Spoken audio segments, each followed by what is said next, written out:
Hello दोस्तों, आज जो है हम क्लास 12th का जो है पेपर देखने जा रहे हैं of book keeping and accountancy, जो 2022 में कंडक्ट किया गया था। दैट मीन्स साल तो यही है, बट आपके 12th के अकॉर्डिंग जस्ट प्रीवियस ईयर जो पेपर हुआ था हम उसे डिस्कस करने जा रहे हैं। और हमें ये भी पता है कि प्रीवियस ईयर पेपर कितने ज़्यादा इंपॉर्टेंट होते हैं। यदि हमने 4-5 सालों के पेपर भी अगर सॉल्व कर लिए, दैट मीन्स कि हमारी प्रिपरेशन में जो है एक कॉन्फिडेंस अलग ही बढ़ जाता है। जब हमने पूरा सिलेबस कर लिया और उसके बाद हम प्रीवियस ईयर के पेपर्स को सॉल्व कर देते, दैट मीन्स हमारे लिए जो आने वाला पेपर है वो बहुत ही ईजी रहेगा, क्योंकि हमने ऑलमोस्ट सिलेबस कंप्लीट किया है और इम्पोर्टेंट क्वेश्चंस को टच कर रहे हैं। दैट मीन्स पेपर लगभग वैसा ही कुछ आएगा। तो बढ़ते हैं हमारे एक्सप्लेनेशन की तरफ। तो सबसे पहले हमारे कुछ इन्फॉर्मेशन दी हुई है जैसे कि दी रहती है, और उन्हें हमें फिल करना है। Roll number, then higher secondary exam, main book keeping and accountancy, English Hindi version है। टोटल नंबर ऑफ क्वेश्चंस जो है वो आपको 23 दिए गए हैं। नंबर ऑफ पेजेस दिए गए हैं ताकि हम चेक कर लें कि हमें पेपर जो है पूरा मिला है कि नहीं मिला है। Time as usual 3 hours and maximum marks जो है वो 80 है। और बाकी के तो हमें पता है कि we are getting with the 20 marks जो हैं वो हमारे प्रोजेक्ट के रहते हैं। फिर कुछ निर्देश दिए हुए हैं जिसको हम इंग्लिश में एक बार देख लेते हैं। Okay, all questions are compulsory. Question number 1 to 5 are objective question है। और फिर यदि हम बात करें आगे का, क्या बोल रहे हैं, इन दोस्त चूज द करेक्ट ऑप्शन दिया हुआ है, 6 मार्क्स का फिलअप दिया है। तो ये हम सॉल्व करते जाएंगे तो हमें ऑलरेडी ये चीज समझ में आ जाएगी। यस, लेकिन जब आपके एग्जाम है तब उसको आपको बहुत अच्छे से पढ़ना है। यहाँ पे हम प्रीवियसली जो क्वेश्चंस पूछे गए हम उसको डिस्कस कर रहे हैं, इसलिए यहाँ पे हम डिटेल में इंस्ट्रक्शंस नहीं देख रहे हैं। ओके, 6 to 15 जो है 2 मार्क्स के क्वेश्चन है हमारे पास। Then we have 3 marks question, then 4, then we have question number 6 to 23 जो है वो बता रहे हैं हमें कि हमारे पास क्या है, इंटरनल चॉइस है। और मैक्सिमम जो है हमने देखा है कि हमारे पास कितने मार्क्स का पेपर है, दैट इज ऑफ 4। ओके, अब हमारे पास क्वेश्चन स्टार्ट हो रहे हैं। चूज द करेक्ट ऑप्शन, सही विकल्प चुनिए। तो हम जो है इंग्लिश में सॉल्व करेंगे, बट इससे ऐसा कुछ भी नहीं है कि हिंदी मीडियम के जो स्टूडेंट्स हैं उन्हें दिक्कत जा रही है। आंसर्स तो हमें सेम ही मिलने हैं।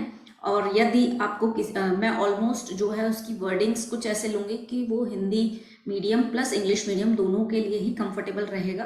बट उसके बावजूद भी यदि आपको कोई डाउट है, कुछ चीज़ नहीं समझ में आ रही है, तो आप पूछ सकते हैं। Okay, so starting with the choose the correct option. सबसे पहला क्वेश्चन यदि हम देखें तो income and expenditure account reveals. Income and expenditure account क्या बताता है? तो options are gross profit, net profit, surplus और डिफिशियंसी एंड कैश बैलेंस। तो बहुत ही आसान क्वेश्चन है, सबसे फर्स्ट क्वेश्चन। और जब पहला क्वेश्चन इजी आ जाता है तो हमारा कॉन्फिडेंस लेवल अलग ही बढ़ जाता है। तो हमने नॉन प्रॉफिट ऑर्गेनाइजेशन वाले चैप्टर में पढ़ा है कि हम जो है इनकम एंड एक्सपेंडिचर अकाउंट बनाते हैं, और वो बनता प्रॉफिट एंड लॉस अकाउंट जैसा ही है, but it is a non profit concern और उसकी अकाउंटिंग की जाती है। तो उसका जो आंसर रिवील होता है उसको हम, या अगर एक्सेस होता है, हमें बेनिफिट होता है सॉरी, तो हम उसे सरप्लस डिनोट करते हैं। और यदि हमें किसी प्रकार का लॉस हो रहा है तो हम उसे डिफिशियंसी डिनोट करते हैं। So the answer C is correct, surplus और डिफिशियंसी।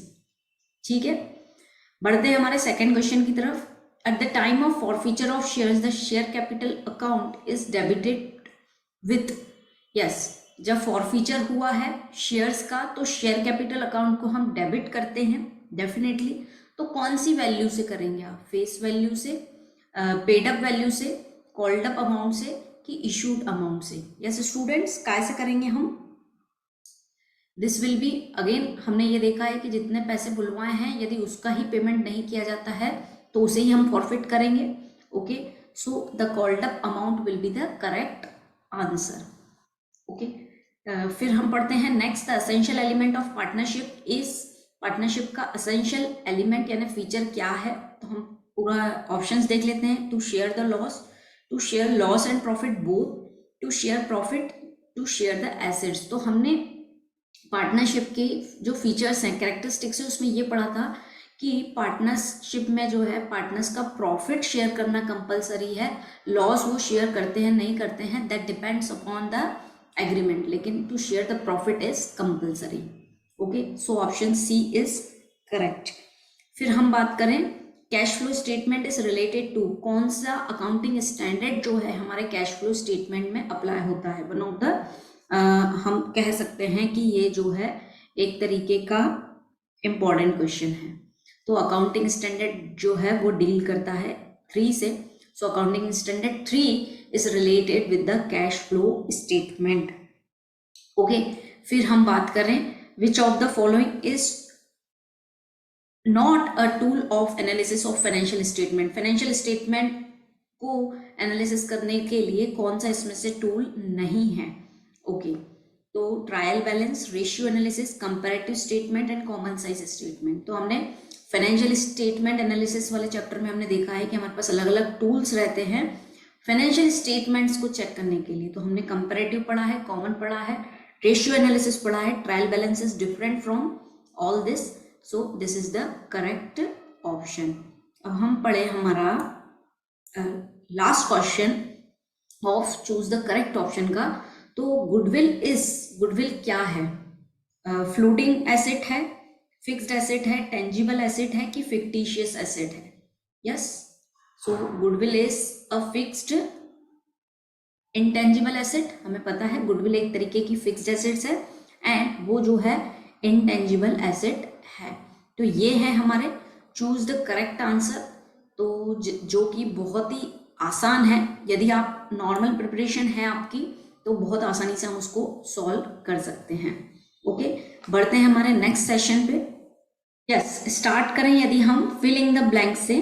तो unclaimed dividend is shown on the side. Unclaimed dividend जो है, जो हमारा ऐसा डिविडेंड जो कि क्लेम्ड नहीं है, उसे हम किस साइड दिखाते हैं, ये हमें पूछा गया है फिलिंग द ब्लैंक्स में। तो इसे हम कहाँ शो करते हैं दोस्तों? तो इसे जो है हम लायबिलिटी साइड शो करते हैं। आपको याद हो तो जब हमने फॉर्मेट पढ़ा था हमारी बैलेंस शीट का अकॉर्डिंग टू कंपनीज एक्ट 2013, तो अनक्लेम डिविडेंड जो है हमने देखा था वो लायबिलिटी साइड हम शो करते हैं। अब नेक्स्ट क्वेश्चन हम देखें तो रेशियो एनालिसिस क्या है? Ratio analysis is a dash expression of relationship between two items. तो रेशियो एनालिसिस क्या है? तो इसे हम बोल सकते हैं it is a numerical expression या फिर मैथमेटिकल एक्सप्रेशन। ओके, दोनों में से हम कुछ भी लिख सकते हैं क्योंकि एक तरीके का सेम ही मीनिंग है, न्यूमेरिकल और मैथमेटिकल एक्सप्रेशन। ओके, तो रेशियो एनालिसिस है numerical expression of relationship between two items और अ मैथमेटिकल एक्सप्रेशन। ओके, अब debenture is a return dash of debt.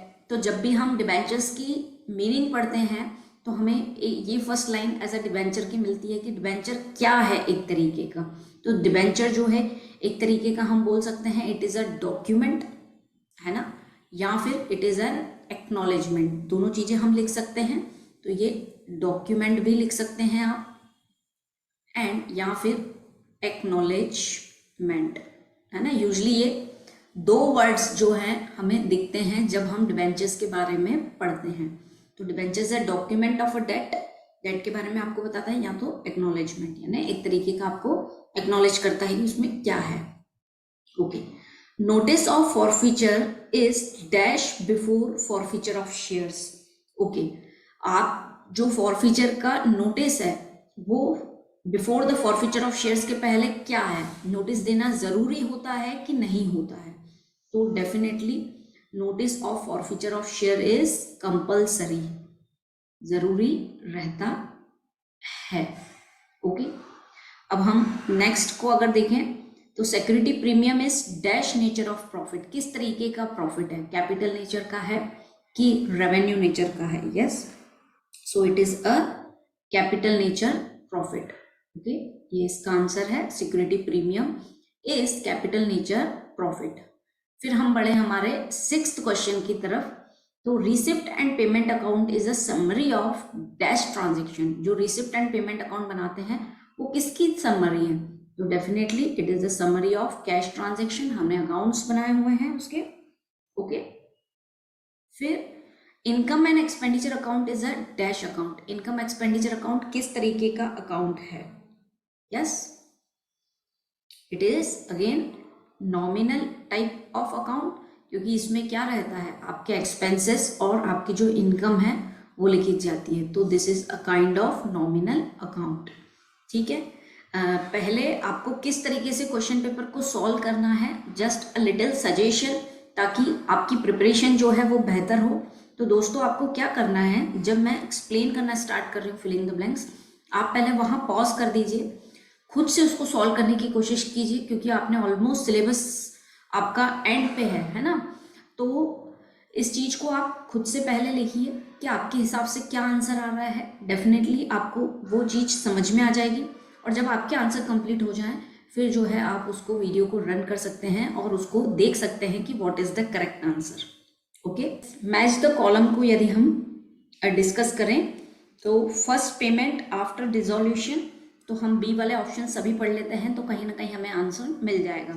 तो first payment after dissolution, partners loan दे रहा है, is not compulsory to legal representative, professional person, to third party. Okay, first payment after dissolution, dissolution के बाद सबसे पहला payment जो है डेफिनेटली हम किसे करते हैं, थर्ड पार्टी को। तो यहाँ पे जो है ऑप्शन 1 जो है मैं यहाँ पे लिख देती हूँ। आपको इस तरीके से सॉल्व करना है क्या? नो, आपको क्या करना है, पूरा ए साइड के क्वेश्चंस लिखने हैं।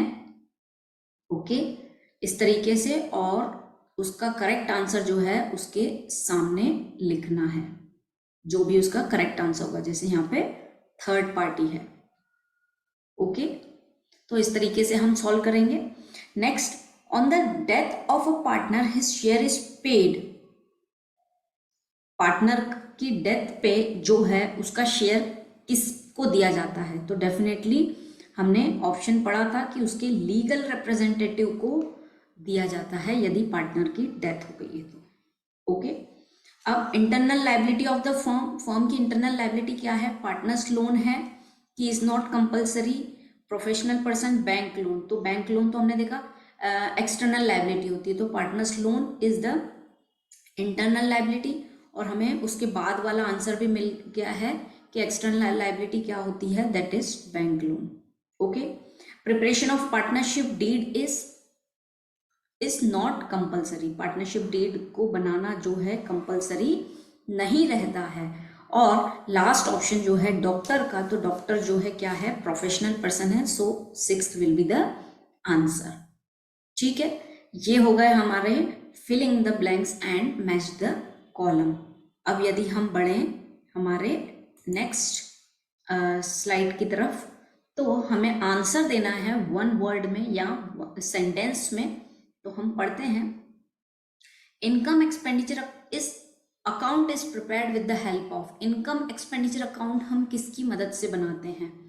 तो यदि हमने नॉन प्रॉफिट ऑर्गेनाइजेशन पढ़ा है तो बहुत बेसिक सा क्वेश्चन उन्होंने पूछा है कि किसकी मदद से हम इनकम एक्सपेंडिचर बनाते हैं। तो हम बनाते हैं रिसिप्ट एंड पेमेंट अकाउंट की मदद से जो है हम क्या बनाते हैं, इनकम एक्सपेंडिचर अकाउंट जो है हम बनाते हैं। ओके, अब हम बढ़े हमारे नेक्स्ट क्वेश्चन की तरफ। In which heading of profit and loss account of the company shown according to schedule. Yes, क्या पूछ रहे हैं वो हमसे कि किस हेडिंग के अंतर्गत जो है प्रॉफिट एंड लॉस अकाउंट जो है कंपनी का शो किया जाता है शेड्यूल के अकॉर्डिंग। तो हमने देखा है प्रॉफिट एंड लॉस जो है आपको रिजर्व्स एंड सरप्लस में मिलता है, रिजर्व्स एंड सरप्लस। ओके, फिर where total cost is equivalent to total sales, कहाँ पर टोटल कॉस्ट जो है टोटल सेल्स के इक्विवेलेंट होता है? तो आपको याद हो तो हमने टूल्स पढ़े हैं जहाँ पे थ्योरी में फाइनेंशियल स्टेटमेंट एनालिसिस के, वहाँ पे हमें ये मिलता है कि एक ब्रेक इवन पॉइंट टूल होता है जहाँ पे टोटल कॉस्ट जो है टोटल सेल्स के बराबर होती है। Break even point is the correct answer. Okay, which is the consideration of debentures, debentures के बिहाफ पे आपको क्या मिलता है? उसके बिहाफ पे क्या कंसिडरेशन मिलता है, तो हमें पता है उसको बहुत अच्छे से, that is interest. Okay, what is the basis of valuation of goodwill, goodwill का वैल्यूएशन जो है उसका बेसिस क्या होता है, यस किस बेसिस पे, यस उससे पहले हमारा एक क्वेश्चन छूट गया है, क्वेश्चन नंबर 5, इसको देख लेते हैं हम पहले। The difference between old and new ratio is called, तो ओल्ड और न्यू रेशियो का जो डिफरेंस होता है उसको हम क्या बोलते हैं, सैक्रिफाइसिंग रेशियो, है ना। क्वेश्चन जो है बहुत ही आसान आए हैं आपको एग्जाम में। अब जो है आप बताइए कि जब हम गुडविल को वैल्यू करते हैं तो किस चीज को बेस लेते हैं, तो डेफिनेटली हम प्रॉफिट को जो है बेस लेते हैं। आपको याद है हमने average profit method, super profit method, इन तरीकों से गुडविल निकाला है। Okay, which type of goodwill is always change, ये टाइप्स ऑफ गुडविल जब हमने पढ़ा था तब हमने ये देखा था कि गुडविल जो है ऐसी गुडविल जो हमेशा चेंज होती रहती है, तो हमने देखा था एज अ रैट, जैसे रैट जो है एक जगह पे स्थिर नहीं रहती है, तो उसी टाइप की ये गुडविल है, that is known as rat goodwill. Okay, so this are the answers. अब हम बात करें, फिर हमें सत्य सत्य दिया हुआ है तो हम ट्रू और फॉल्स जो है देखते हैं।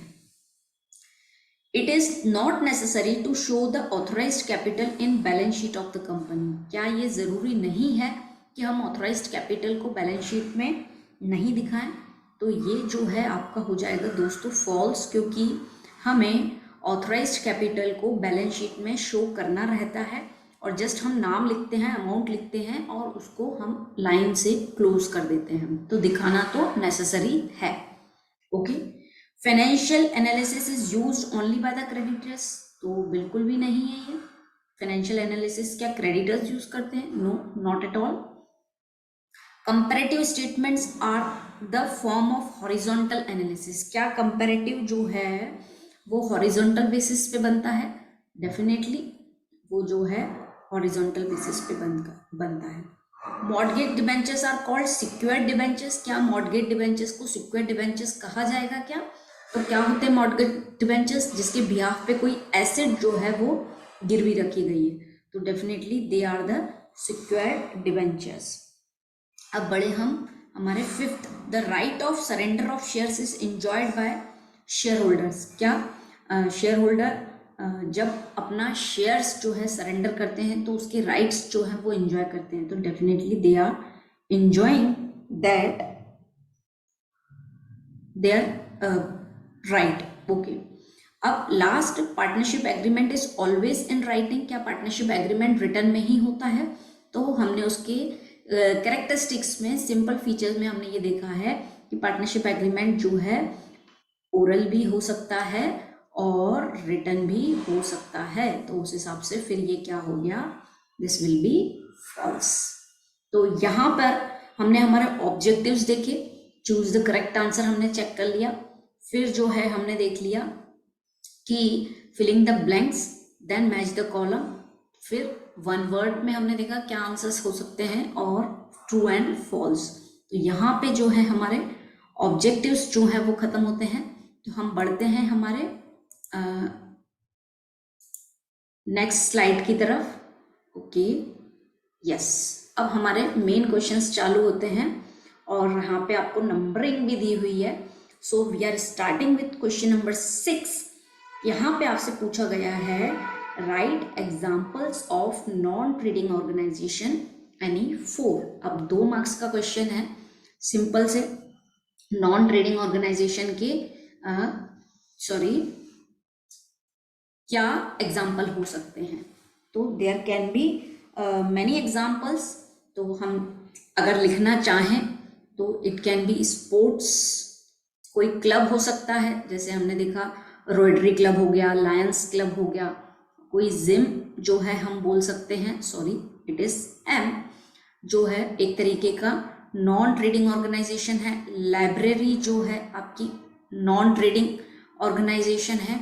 कोई एजुकेशनल इंस्टीट्यूट जो है वो जो है आपका एक तरीके का नॉन ट्रेडिंग ऑर्गेनाइजेशन है। तो एजुकेशनल इंस्टीट्यूट में क्या आ जाएंगे, आपके स्कूल्स आ जाएंगे। अब स्कूल्स में भी फर्दर आप प्राइमरी, मिडिल जो है क्योंकि ये जो है किस उस पे रन करते हैं, सर्विस रेंडर पे रन करते हैं, behalf of the any other profit पे काम ना करके ये सर्विस रेंडरिंग पे काम करते हैं। ठीक है, अब हम बढ़े इसी का ही और क्वेश्चन। आपको तो कोई भी एक क्वेश्चन सॉल्व करना है, हमें यहाँ पे सभी क्वेश्चंस देखने हैं ताकि हमारी इस एग्जाम में यदि इसमें से कुछ भी आता है तो हम उसको सॉल्व कर पाए।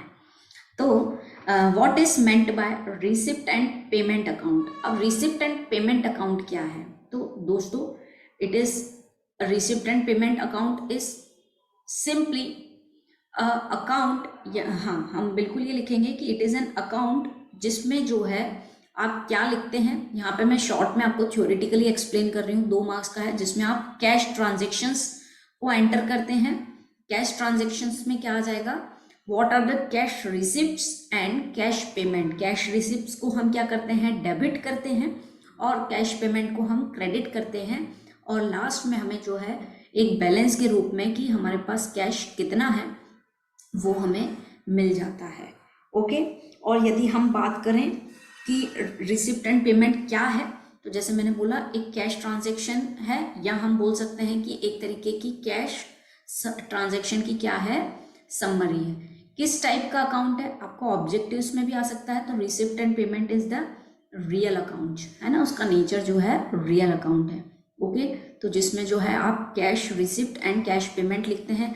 यदि आपको ध्यान हो तो हमने कैसे बनाया था, छोटा सा हम बना के देख लेते हैं। यहाँ पे नाम आ जाएगा आपका receipt and payment account, to balance brought down, तो इसमें आप आपका कैश बैलेंस लिखते हैं, फिर इस साइड जितनी भी कैश रिसिप्ट होंगी वो लिखेंगे, फिर कैश पेमेंट्स लिखते जाएंगे, एंड एट लास्ट जो है आपका बैलेंस जो है वो बचेगा, जो balance carry down, and it will be your closing cash. Okay, तो एक तरीके का क्या है, ये रियल अकाउंट है जो कैश ट्रांजैक्शन की समरी बताता है, और इसमें क्या लिखते हैं हम, cash receipt and cash payment. बस इसी को ही हमें सेंटेंस फॉर्म में लिखना है, that will be your receipt and payment account. Okay, अब हम बात करें कि आपको पूछा जा रहा है question, write the definition of partnership according to partnership act 1932। Okay, तो पार्टनरशिप की हमें क्या लिखना है, डेफिनेशन लिखनी है, और वो भी कैसे लिखनी है, जो 1932 के तहत जो है दी गई है। तो बहुत ही आसान डेफिनेशन है। अच्छा, 1932 यदि हम इसको हम इस तरीके यहाँ पे लिख लेते हैं, सिस्टमेटिक, यस लिखिए आप भी। सेक्शन 4 जो है 1932, थोड़ा सा नीचे लिखते हैं। ओके, थोड़ा सा वर्चुअल होने की वजह से there are some issues technically, पर ठीक है। सेक्शन 4 ऑफ पार्टनरशिप एक्ट 1932, है ना दोस्तों। ये क्वेश्चन जो है ज़रूरी है, हमने देखा है कि ये क्वेश्चन ऑलमोस्ट पूछा ही जाता है, या तो ऑब्जेक्टिव में पूछ लेंगे या तो क्वेश्चन फॉर्म में उन्होंने पूछ लिया। तो हमें इसका सेक्शन भी पता होना चाहिए और इसकी डेफिनेशन भी, और डेफिनेशन का मतलब that is exact according to 1932, तो हम उसको लिख लेते हैं। Okay, partnership is the relationship between persons. Okay, क्या बोल रहे हैं, partnership is the relation between persons who have agreed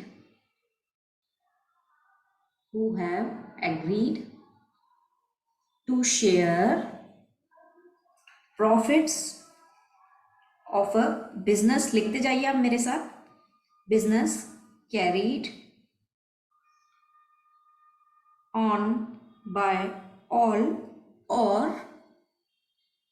any of them acting for all।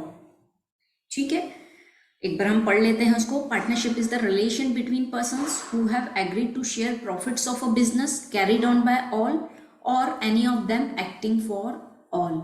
Okay, this is again a important definition of partnership जो आपको याद करना है ना। तो ये जो है section 4 of Indian partnership act के अकॉर्डिंग उसकी डेफिनेशन याद है, एज इट इज उसको लिख दो, 2 मार्क्स आपके पक्के हैं। यस, हम इसका और क्वेश्चन रीड करें, what is meant by profit and loss appropriation account. Profit and loss appropriation account क्या है, तो हम यदि यहाँ पे उसको लिख लें तो profit and loss is just the extension, किसका एक्सटेंशन है ये, प्रॉफिट एंड लॉस अकाउंट का एक्सटेंशन है। ओके, इसमें क्या किया जाता है, प्रॉफिट जो है वो डिस्ट्रीब्यूट किया जाता है, profit distributed among partners.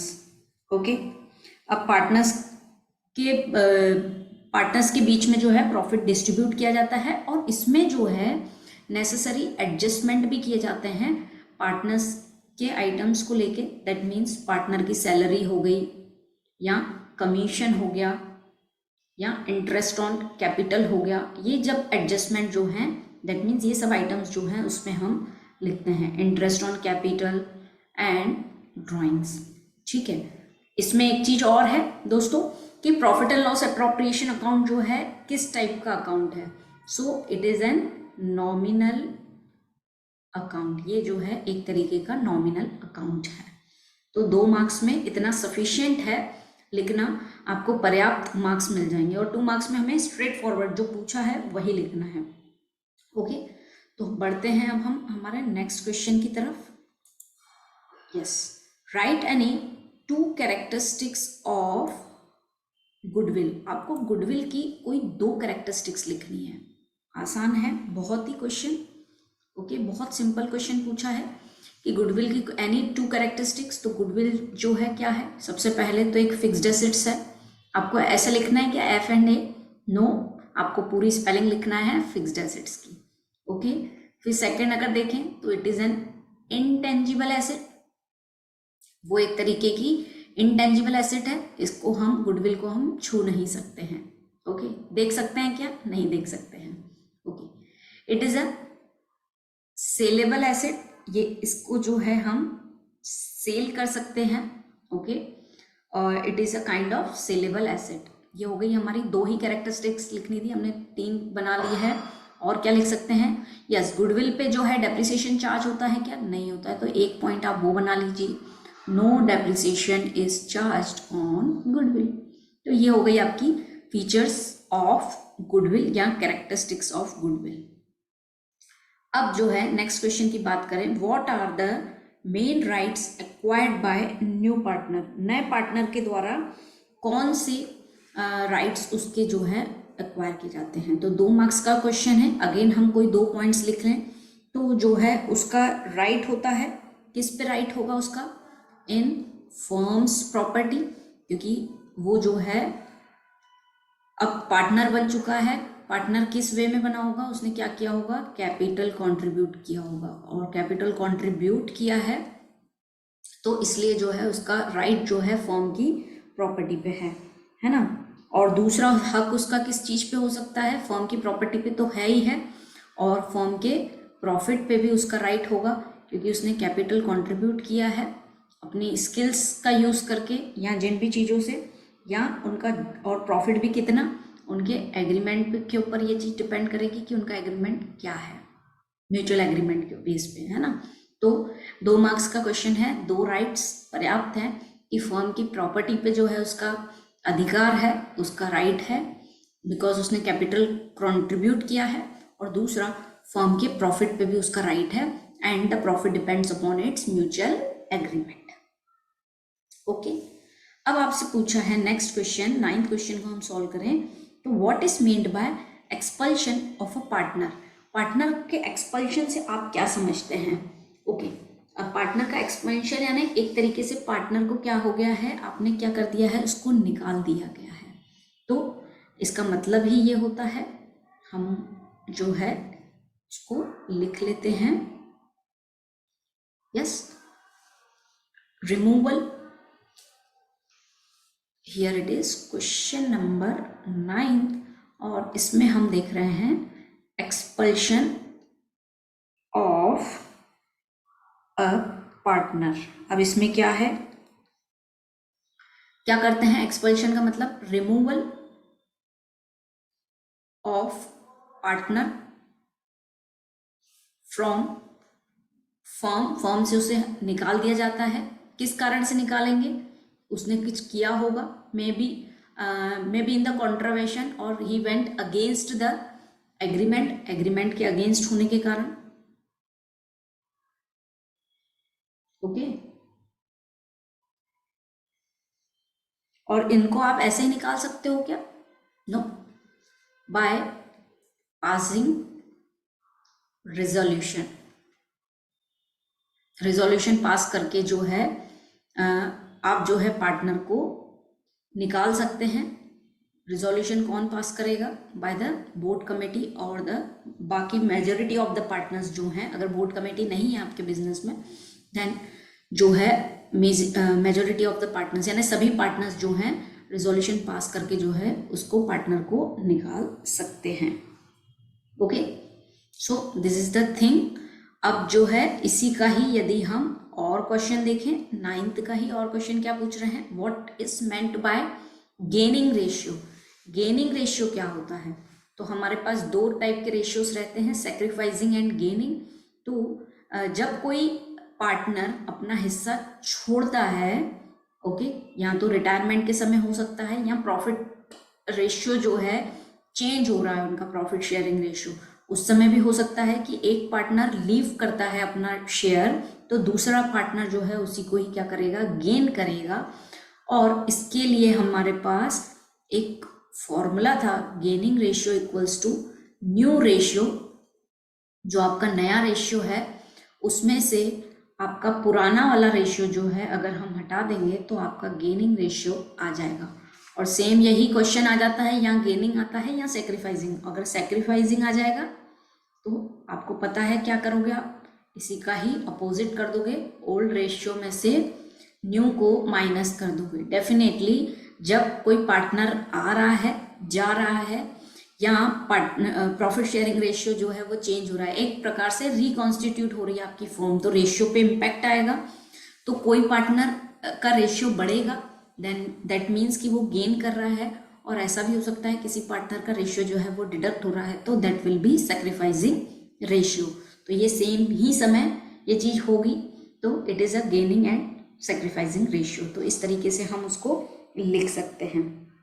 Okay, यहाँ हम और उसको अगर इलाबरेट करके बोलें कि गेनिंग रेशियो क्या है, तो कोई भी पार्टनर एडिशनल प्रॉफिट गेन करता है ना, तो उसे हम बोलते हैं गेनिंग रेशियो। यही तो हुआ कि उसका नया रेशियो है अब ज्यादा है पिछले वाले से, तो that is why it is the gaining ratio. ये हो गया हमारे 9 नंबर का क्वेश्चन सॉल्व। और अब बढ़ते हैं हम हमारे 10th नंबर के क्वेश्चन पे। ओके, क्या कहता है हमारा 10th नंबर का क्वेश्चन? तो यदि हम इसको रीड करें तो what is meant bye dissolution of a partnership.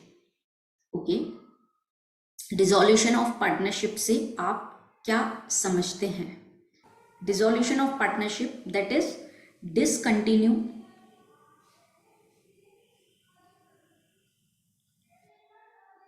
Of relation between partners. Okay, partners के बीच में उनका रिलेशन जो है खत्म हो गया है, उसे हम बोलेंगे dissolution of partnership. But that means कि फर्म जो है वो अभी भी चल रही है एंड फर्म में continue its business. That means उसके नए पार्टनर्स जो हैं वो आ सकते हैं, बिजनेस रन कर सकते हैं। ओके, और इसी का ही और क्वेश्चन देखें, which accounts are open on the dissolution of a firm.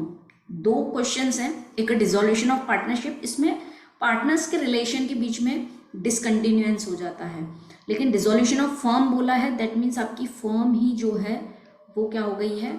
And हो गई है, बंद हो गई है। ओके, इसको हम अच्छे से लिख लेते हैं, फर्म जो है आपकी एंड हो गई है। और लेकिन यहाँ पे हमें ये नहीं पूछा है कि डिसोल्यूशन ऑफ फर्म क्या है, इसमें ये पूछा है which accounts are open on the dissolution of. तो जब फर्म बंद हो जाती है तब कौन सा अकाउंट, तो दैट मीन्स सब हिसाब किताब होता है, तो उसमें हमने देखा था कि हम कौन सा अकाउंट बनाते हैं? Realisation account. Okay, sorry, realisation account. फिर रियलाइजेशन के बाद एक अकाउंट हमारा बनता है पार्टनर्स कैपिटल का, ताकि उनका भी हिसाब किताब हो जाए, पार्टनर्स कैपिटल अकाउंट। और तीसरा जो है हमारा क्या बनता है, पार्टनर्स लोन अगर दिया होता है तो वो बन जाता है, या फिर हमारा कैश अकाउंट बन जाता है। So this 3 accounts are made at the time of dissolution of firm. Okay, तो ये हो गया हमारा क्वेश्चन नंबर 10th। अब जो है आपसे पूछा गया है, write down the 2 characteristics of a company. Company की कोई 2 कैरेक्टरिस्टिक्स लिखनी है। तो कंपनी इज अ, सबसे पहले it is an artificial person, है कि नहीं company? Yes, company is an artificial person. Okay, और सेकंड अगर लिखें तो ये जो है लॉ के द्वारा बनाई जाती है, तो क्रिएटेड बाय लॉ। थर्ड अगर लिखना चाहें तो इफेस्ड बाय लॉ, ये बनाई भी लॉ के द्वारा है, और यदि हमें उसे मिटाना है तो हम जो है लॉ के द्वारा ही उसे मिटा सकते हैं। Okay, company is having a common seal, बहुत सारे फीचर्स हैं, कोई भी फीचर्स जो हैं हम लिख सकते हैं। It is having a perpetual succession, that means लगातार वो चले, तो और भी इसके फीचर्स हैं, हम मेंशन कर सकते हैं। बहुत ही आसान क्वेश्चन है। अब जो है इसी का ही और क्वेश्चन जिसे हम पढ़ते हैं, क्वेश्चन नंबर 11th का और क्वेश्चन जो है वो क्या है, what is meant buy calls in advance. Okay, calls in advance का मतलब क्या होता है, किसी ने अपने अमाउंट का जो है, सॉरी शेयर्स का जो उसका हिस्सा है उससे ज़्यादा अमाउंट जो है भेज दिया है, उसे हम बोलते हैं कॉल्स इन एडवांस। अगर यदि हम इसको सिस्टमेटिक लिखें तो लिखिए आप मेरे साथ, व्हेन शेयर होल्डर, या फिर आप उसको चाहो तो ये भी लिख सकते हैं applicant, when shareholder sends more money, okay, then required. Okay, when shareholder sends more money then required, या फिर हम बोले such excess money is called call in advance. इसी एक्सेस को हम क्या बोलते हैं, कॉल्स इन एडवांस। ओके, और इसको जो है हम टेबल एफ में जो है इसके शेड्यूल दिया हुआ रहता है।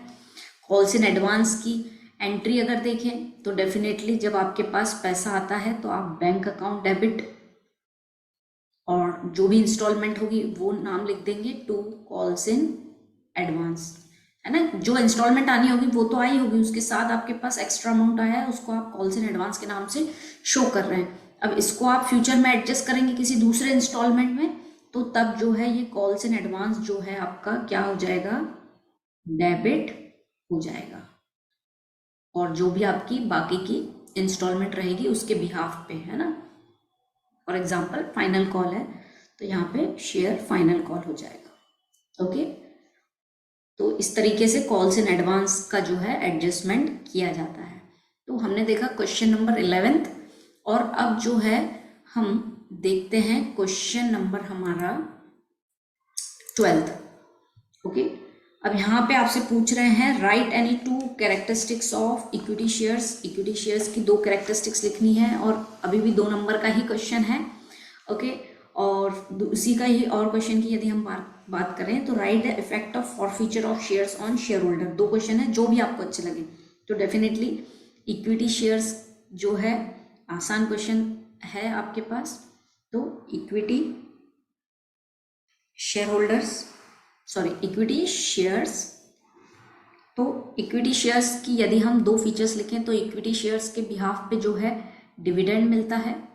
फीचर्स लिखना है तो आप उसमें वो चीज़ मेंशन कर सकते हैं कि डिविडेंड जो है कंपलसरी नहीं रहता है, अनसर्टन रहता है, कभी ज़्यादा भी मिल सकता है, कम भी मिल सकता है। ओके, और इक्विटी शेयर्स पे जो है वोटिंग राइट्स होते हैं कि नहीं होते हैं, definitely they are enjoying the voting rights of the company. इन्हें हम क्या कहते हैं, they are the real owners. तो इस तरीके से जो है हम फीचर्स लिख सकते हैं इक्विटी शेयर्स के, है ना। ये जो है रियल ओनर्स होते हैं कंपनी की, main holders of the company होते हैं। तो बहुत ही आसान क्वेश्चन पूछा है, जिसे हम आसान को बोलते हैं लड्डू क्वेश्चंस। ओके, इसी का ही और right the effect of share holder sorry, right the effect of forfeiture of shares on share holder. Share holder के ऊपर क्या प्रभाव पड़ता है जब उसके शेयर्स जो हैं फॉरफिट हो जाते हैं। तो दिस इज द और हम इसका नंबर भी मेंशन कर दें, दैट इज 12। तो सबसे पहले यदि हम बात करें फॉरफीचर ऑफ शेयर्स की, तो क्या होता है फॉरफीचर्स ऑफ शेयर्स? दैट मीन्स कोई ऐसा अमाउंट जो शेयर होल्डर को देना था पर वो नहीं दे रहा है, फिर उसे नोटिस दिया गया तो भी उसने उस चीज़ को फॉलो नहीं किया, उसने वो अमाउंट पे नहीं किया है, तो एट लास्ट क्या होता है, कंपनी जो है उसके शेयर्स को क्या होती है, सीज कर लेती है। तो उसे हम कहते हैं फॉरफीचर ऑफ शेयर्स, उसका सर्टिफिकेट भी उससे ले लिया जाता है। तो यहाँ पे क्वेश्चन ये नहीं है, अभी तो हम ये देख रहे थे फॉरफीचर क्या है, यहाँ पे क्वेश्चन ये है कि उसका इम्पैक्ट या इफेक्ट क्या पड़ता है शेयर होल्डर के ऊपर। तो डेफिनेटली अगर उसे शेयर सर्टिफिकेट ही ले लिया तो वो उसका क्या हो जाएगा, रिमूवल हो जाएगा, एज अ मेंबर जो है वो हट जाएगा। तो रिमूवल ऑफ मेंबरशिप, यस लिखिए, removal of membership, that is उसका नाम जो है रजिस्टर से हटा दिया जाएगा। ओके, फिर अगर हम बात करें तो जो है दूसरा इम्पैक्ट क्या होता है, उसका अमाउंट जो उसने ऑलरेडी पे करा है उसको क्या कर देगी कंपनी, फॉरफिट कर देगी। ओके, अमाउंट जो है फॉरफिटेड हो जाएगा। फिर तीसरे की बात करें तो उसके जो राइट्स होंगे, एंड ऑफ, ऐसा लिख लेते हैं उसको, एंड ऑफ राइट्स, यानी उसके जितने भी राइट्स होंगे या ड्यूटीज होंगे वो सब हट जाएगा। राइट्स बीइंग कंपनी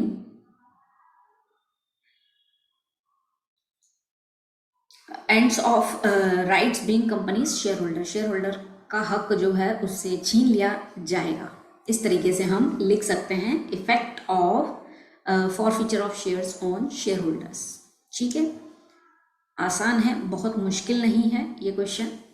ओके, अब हम बढ़े हमारे 13th क्वेश्चन की तरफ। तो right any 2 characteristics of debentures, debentures की कोई 2 कैरेक्टरिस्टिक्स लिखनी है। ओके, तो डिबेंचर्स पे क्या मिलता है सबसे पहले, तो यदि हम लिखें तो उस पे जो है कंसिडरेशन के वे में मिलता है, दैट इज अ इंटरेस्ट। और डिबेंचर्स क्या है, एक तरीके का डॉक्यूमेंट है जो एक्नॉलेज करता है या जो बताता है आपके डेट के बारे में। ओके, रिस्क जो है इसमें कम रहती है कंपेरेटिव टू द अदर। और इसको कौन इशू करता है डिबेंचर्स को, it is generally issued by the company, company जो है इसको इशू करती है। इसके होल्डर्स जो हैं डिबेंचर्स होल्डर कहलाते हैं।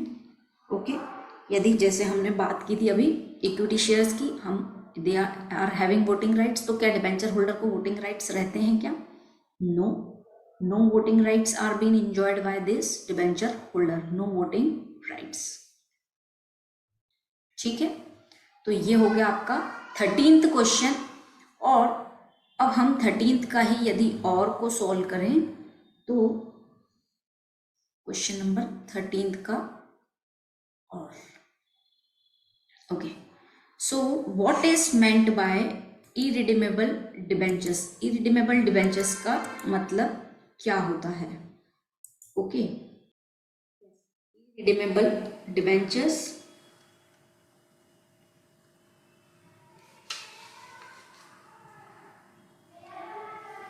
ऐसे डिबेंचर्स होते हैं जिनका रीपेमेंट नहीं होता है, या हम ऐसा लिख लें उसको सिंप्लीफाइड लैंग्वेज में, are not repayable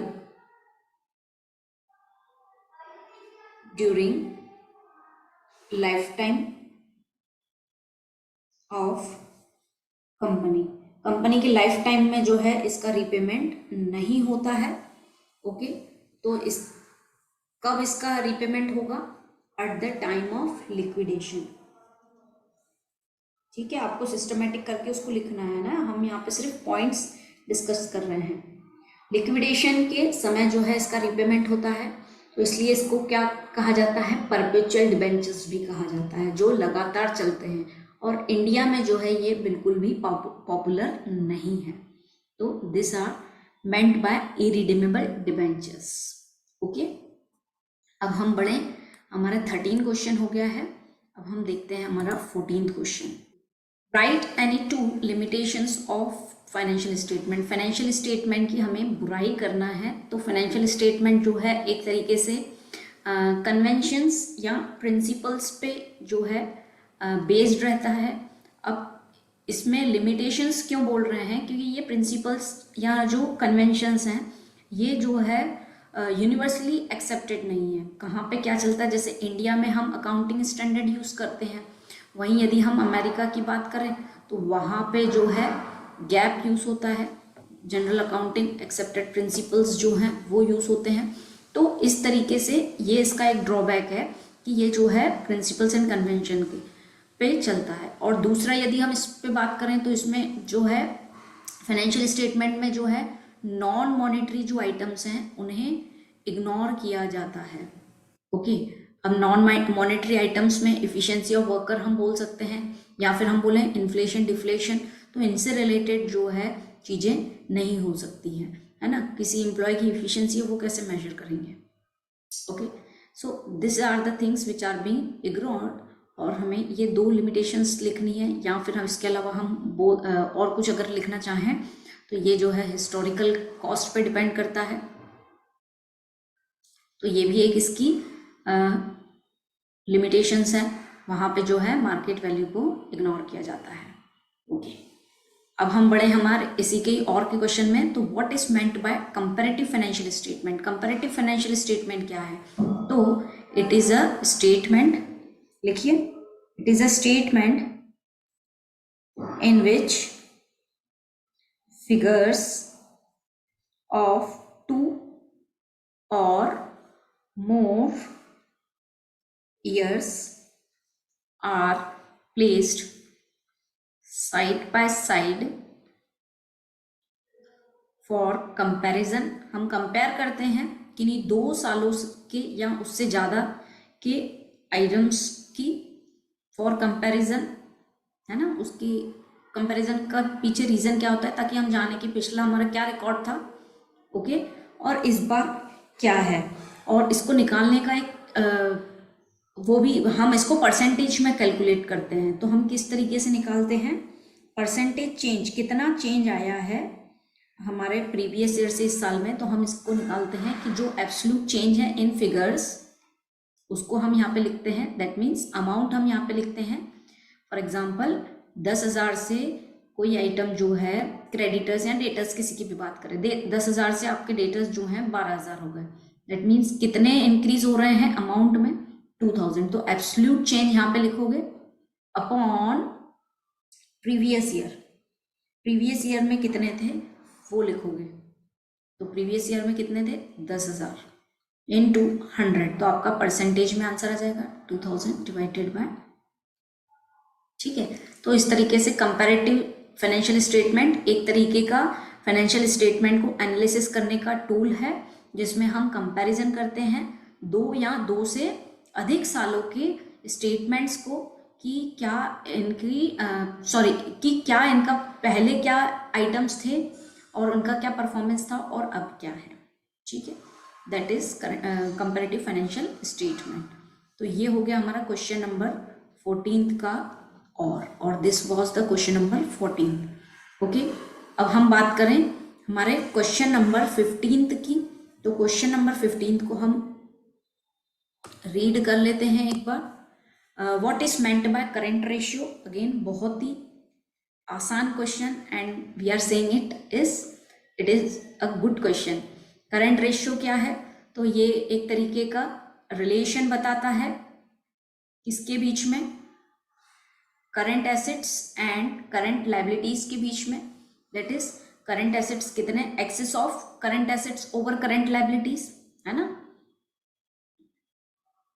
access of current assets over current liabilities. अच्छा, इसमें करंट एसेट्स और करंट लायबिलिटीज की बात हो रही है, तो इसका एक और नाम है वर्किंग कैपिटल रेशियो। इसको आप पूरे वर्ड्स लिखना है, मैं सिर्फ उसको CR that is current ratio आपको पूरा लिखना है क्योंकि एग्जाम देना है।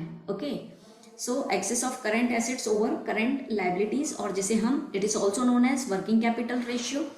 करंट रेशियो का एक आइडियल रेशियो भी होता है। पहले हम इसका फॉर्मूला देखें कि करंट रेशियो का फॉर्मूला क्या होता है। तो current assets upon current liabilities, है ना। आपकी करंट एसेट्स कितनी है उससे हम डिवाइड कर देते हैं करंट लायबिलिटीज के, और इसका आइडियल रेशियो यूजुअली ऐसा माना जाता है 2:1 में होना चाहिए। हमेशा आपकी करंट एसेट्स जो हैं डबल होनी चाहिए आपके करंट लायबिलिटीज की। So it is the ideal ratio of current ratio. तो आप जब ये लिखते हैं तो it is giving a good impact on the examiner, कि आप वो समझ में आता है कि आपको उसके पर्टिकुलर क्वेश्चन के बारे में सब कुछ पता है। ओके, अब हम बात करें इसी का ही 15th का ही और क्वेश्चन। तो what is meant by cash flow statement. आप कैश फ्लो स्टेटमेंट से क्या समझते हैं। तो it is an statement showing cash inflow and cash outflow।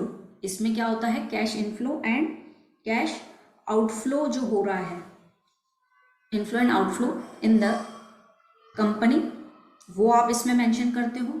और किस तरीके का कैश इनफ्लो एंड आउटफ्लो, तो ये आपका cash inflow outflow business from operation से जो आपके पास कैश इनफ्लो आउटफ्लो हुआ है वो आप लिख सकते हैं, दैट इज ऑपरेटिंग एक्टिविटीज आ जाएंगी इसमें आपकी, बिजनेस ऑपरेशन। और दूसरा आपकी इन्वेस्टिंग एक्टिविटीज आ जाएंगी, दैट मीन्स फिक्स्ड एसेट से रिलेटेड कुछ आपने एसेट परचेज किए, सोल्ड किए, तो investing activities. And inflows and outflows from financing activities.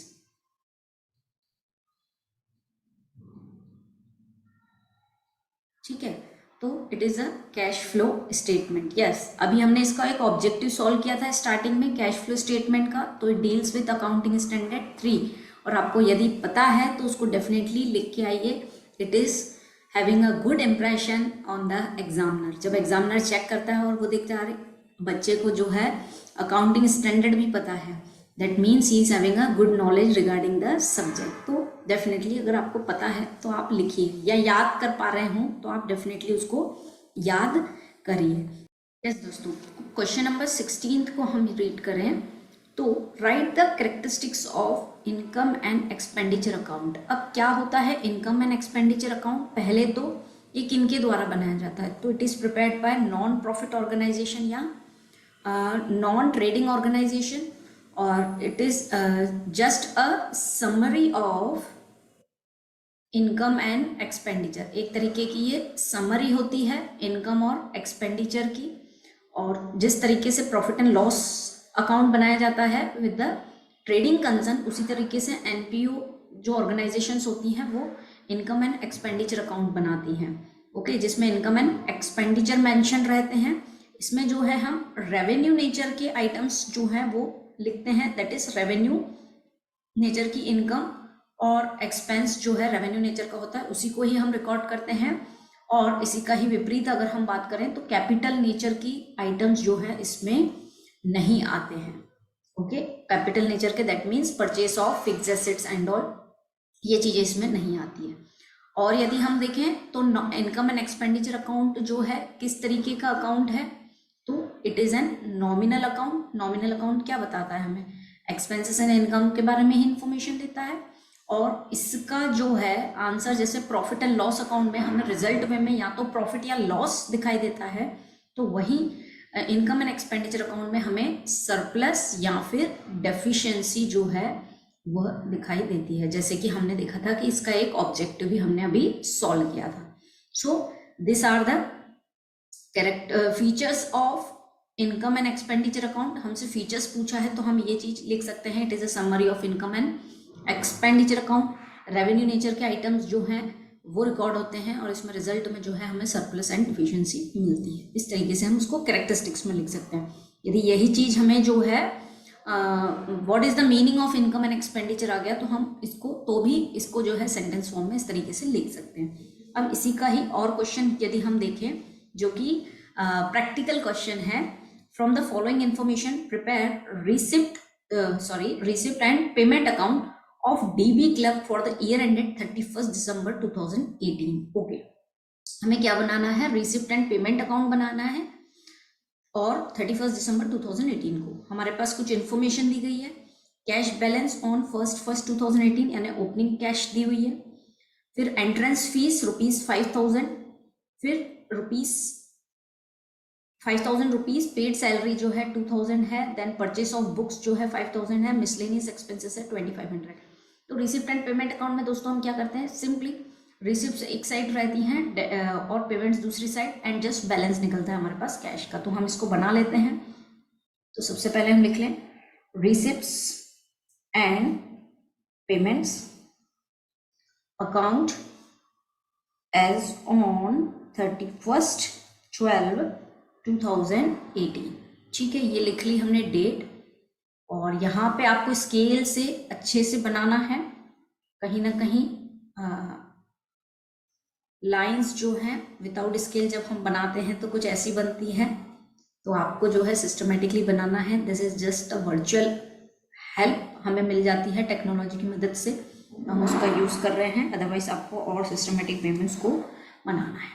Okay, अब यहाँ पे हम लिख लें पर्टिकुलर्स, अमाउंट, और फिर हम लिखें क्रेडिट साइड का पर्टिकुलर एंड अमाउंट।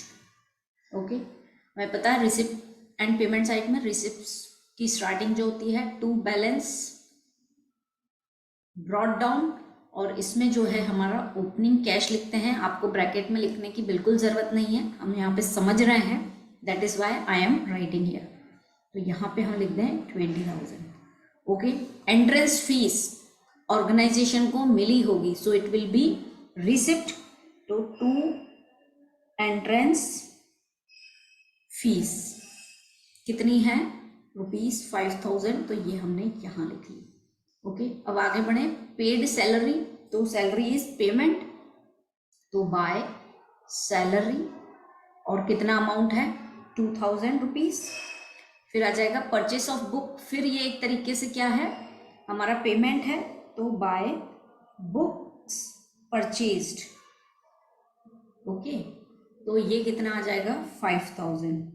फिर है मिसलेनियस एक्सपेंसेस, तो by miscellaneous expenses that are 2,500। ठीक है, बहुत छोटा सा क्वेश्चन है, आसान सा क्वेश्चन उन्होंने दिया है। तो हम जो है इसका यदि हम टोटल कर लें, ओके, और जो है हम बैलेंस निकाल लें, तो हमारा रिसिप्ट एंड पेमेंट जो है वो कंप्लीट हो जाएगा। 20 + 5,000, अगर रिसिप्ट साइड का पेमेंट टोटल देखें तो 25,000 आ रहा है, और इस साइड का कम ही आएगा। तो दोनों साइड हम पहले तो 25,000 एंड 25,000। ओके, अब 25,000 में से हमें लेस करना है, तो हमारा बैलेंस जो है इस साइड आ रहा है बाय बैलेंस कैरिड डाउन, और ये क्या है हमारा बैलेंसिंग फिगर।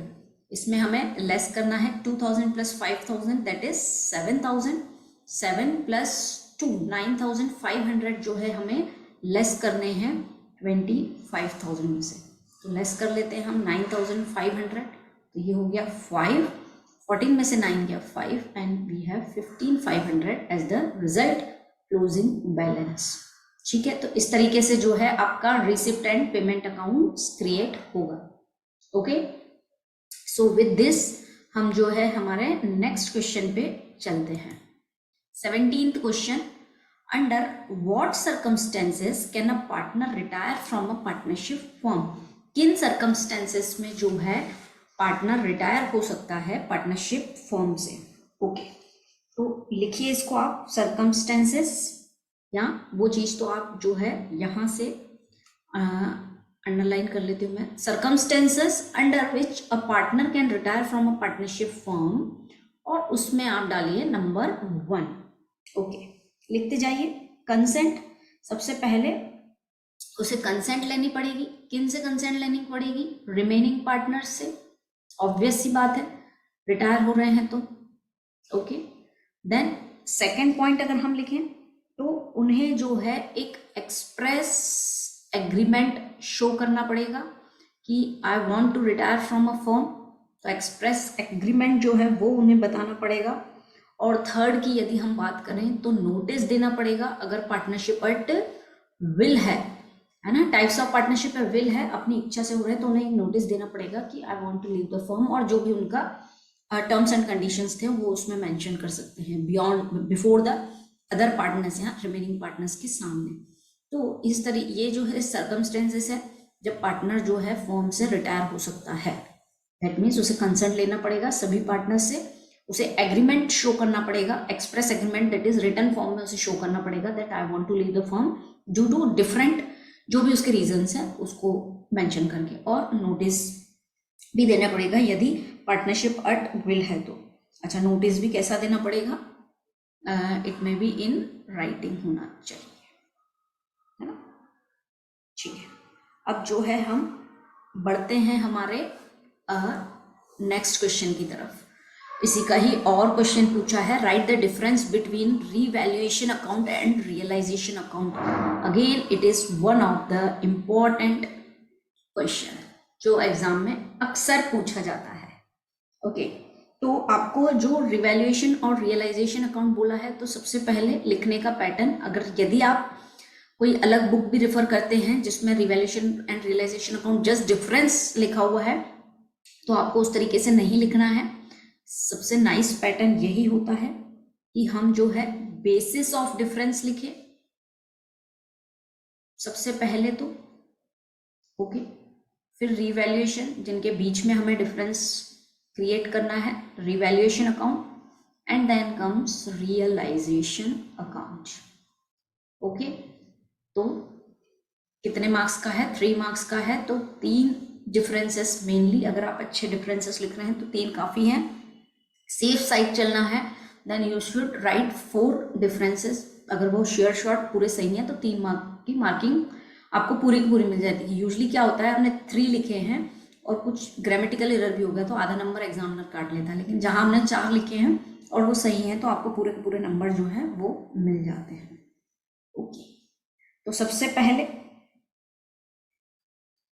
जो है रियलाइजेशन अकाउंट जो है इसका पर्पस क्या होता है, क्यों बनाया जाता है? यस, पर्पस क्या होता है इसका? It is prepared at the time of revaluation to know the profit and loss on the revaluation of assets. लिख लेते हैं इसको, या फिर हम ऐसा करके लिखें, टू अ सर्टन प्रॉफिट और loss on revaluation of assets and liabilities. ठीक है, ये बेटर है कि हम रिवैल्यूएशन के समय प्रॉफिट एंड लॉस जानने की कोशिश करते हैं कि एसेट को जब हम रिवैल्यू किया तो उससे प्रॉफिट या लॉस क्या हुआ है। ओके, और ये क्या असर्टन करेगा हमें? टू असर्टन प्रॉफिट और loss on the disposal of assets, assets को डिस्पोज करेंगे हम रियलाइजेशन के टाइम पे, and payments of liabilities.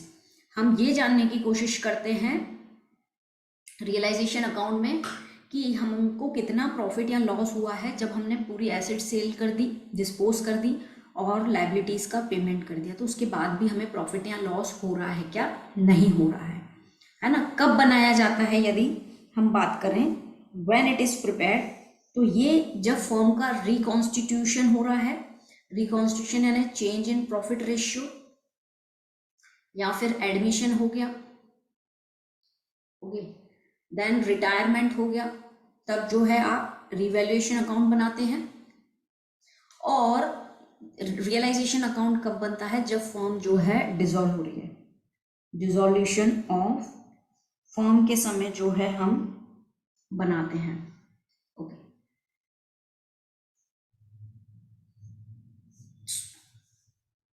Okay, इसको हम वाइज कर देते हैं, वाई इट इज प्रिपेयर्ड, और यहाँ पे कब बनाया जाता है, व्हेन इट इज प्रिपेयर्ड, क्योंकि ये जो है रिवैल्यूएशन अकाउंट जो है हम during the life of firm बना सकते हैं, जब उसमें चेंज आ रहा है due to this reasons, okay. और ये जो है वंस बनता है, और वो भी कब बनता है, एट लिक्विडेशन। जब फॉर्म बंद होती है उसके लिक्विडेशन के समय जो है हम जो है रियलाइजेशन अकाउंट बनाते हैं। Is it clear students? Okay.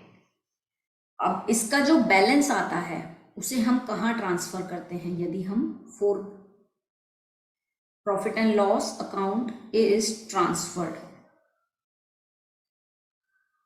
तो प्रॉफिट एंड लॉस अकाउंट कहाँ ट्रांसफर होता है? रिवैल्यूएशन अकाउंट में। एडमिशन के समय नया पार्टनर आएगा तो रिवैल्यूएशन पे एडमिशन का जो नया पार्टनर आएगा उसके पे कोई इम्पैक्ट नहीं होगा, तो ओल्ड पार्टनर्स के अकाउंट में ट्रांसफर हो जाएगा। और रिटायरमेंट के समय जो है ऑल पार्टनर्स के अकाउंट में, ठीक है। और रियलाइजेशन अकाउंट का जो प्रॉफिट या लॉस है वो पार्टनर्स कैपिटल अकाउंट में उनके हिसाब किताब बराबर करने के लिए जो है उनके अकाउंट में ट्रांसफर कर दिया जाएगा, ठीक है। एडमिशन के समय ओल्ड पार्टनर्स कैपिटल अकाउंट में, रिटायरमेंट के समय सभी पार्टनर्स के अकाउंट में चला जाएगा, जो क्योंकि सभी पे उसका हक रहेगा। और पार्टनर्स कैपिटल अकाउंट में, सभी पार्टनर्स कैपिटल अकाउंट में at the time of realisation, क्योंकि फॉर्म जो है बंद हो रही है, ओके। ये हो गया हमारा 17th क्वेश्चन। अब बढ़ते हैं हम हमारे 18th क्वेश्चन की तरफ। Yes, right the types of preference shares. हमें प्रेफरेंस शेयर्स के टाइप लिखने हैं, और फिर जो है कुछ और क्वेश्चन दिया हुआ है, अगेन प्रैक्टिकल। अकाउंट्स में प्रैक्टिकल ना हो तो उसका इंपॉर्टेंस ही नहीं दिखता है, तो definitely practical questions are important.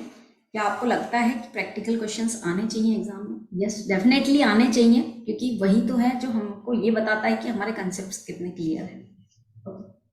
Okay, तो अब हम बढ़ते हैं हमारे 18th क्वेश्चन में, टाइप्स ऑफ प्रेफरेंस शेयर्स के ऊपर। तो प्रेफरेंस, 1 मिनट, यस, अब हमको सफिशिएंट स्पेस है। टाइप्स ऑफ प्रेफरेंस शेयर्स में हमने देखे थे क्यूमुलेटिव प्रेफरेंस शेयर होते हैं, और दूसरा जो होता है नॉन क्यूमुलेटिव होता है। 3 मार्क्स का है, 3 या 4 टाइप्स लिखेंगे तो भी चल जाएगा।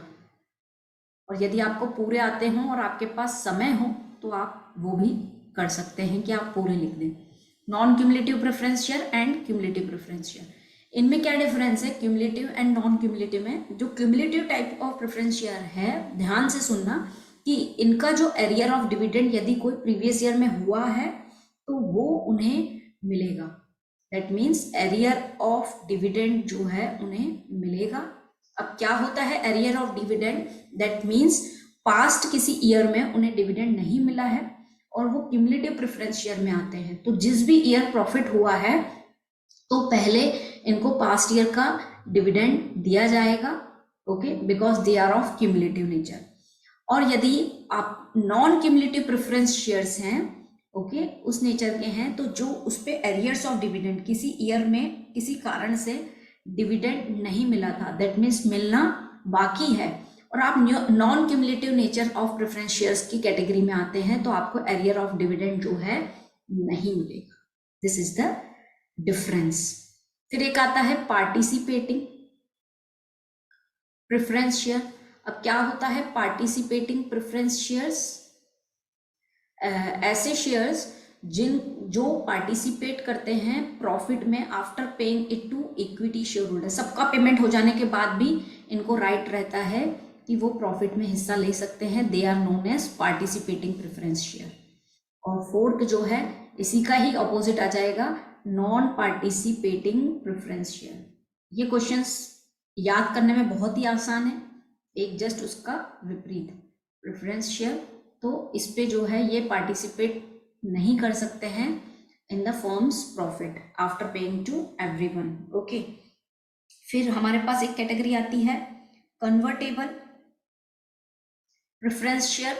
ऐसे प्रेफरेंस शेयर जिसमें आपको फ्यूचर में जो है ये चांस रहता है कि आप इसको जो है इक्विटी में कन्वर्ट करवा सकते हो। पहले इनिशियली आपको लगा preference share holders are the safest, तो आपने वो खरीद लिया, लेकिन आपने कन्वर्टेबल अगर खरीदा है और फ्यूचर में आपको लगता है कि ये कंपनी ग्रो करेगी, तो you have a option, you can convert it into your equity shares.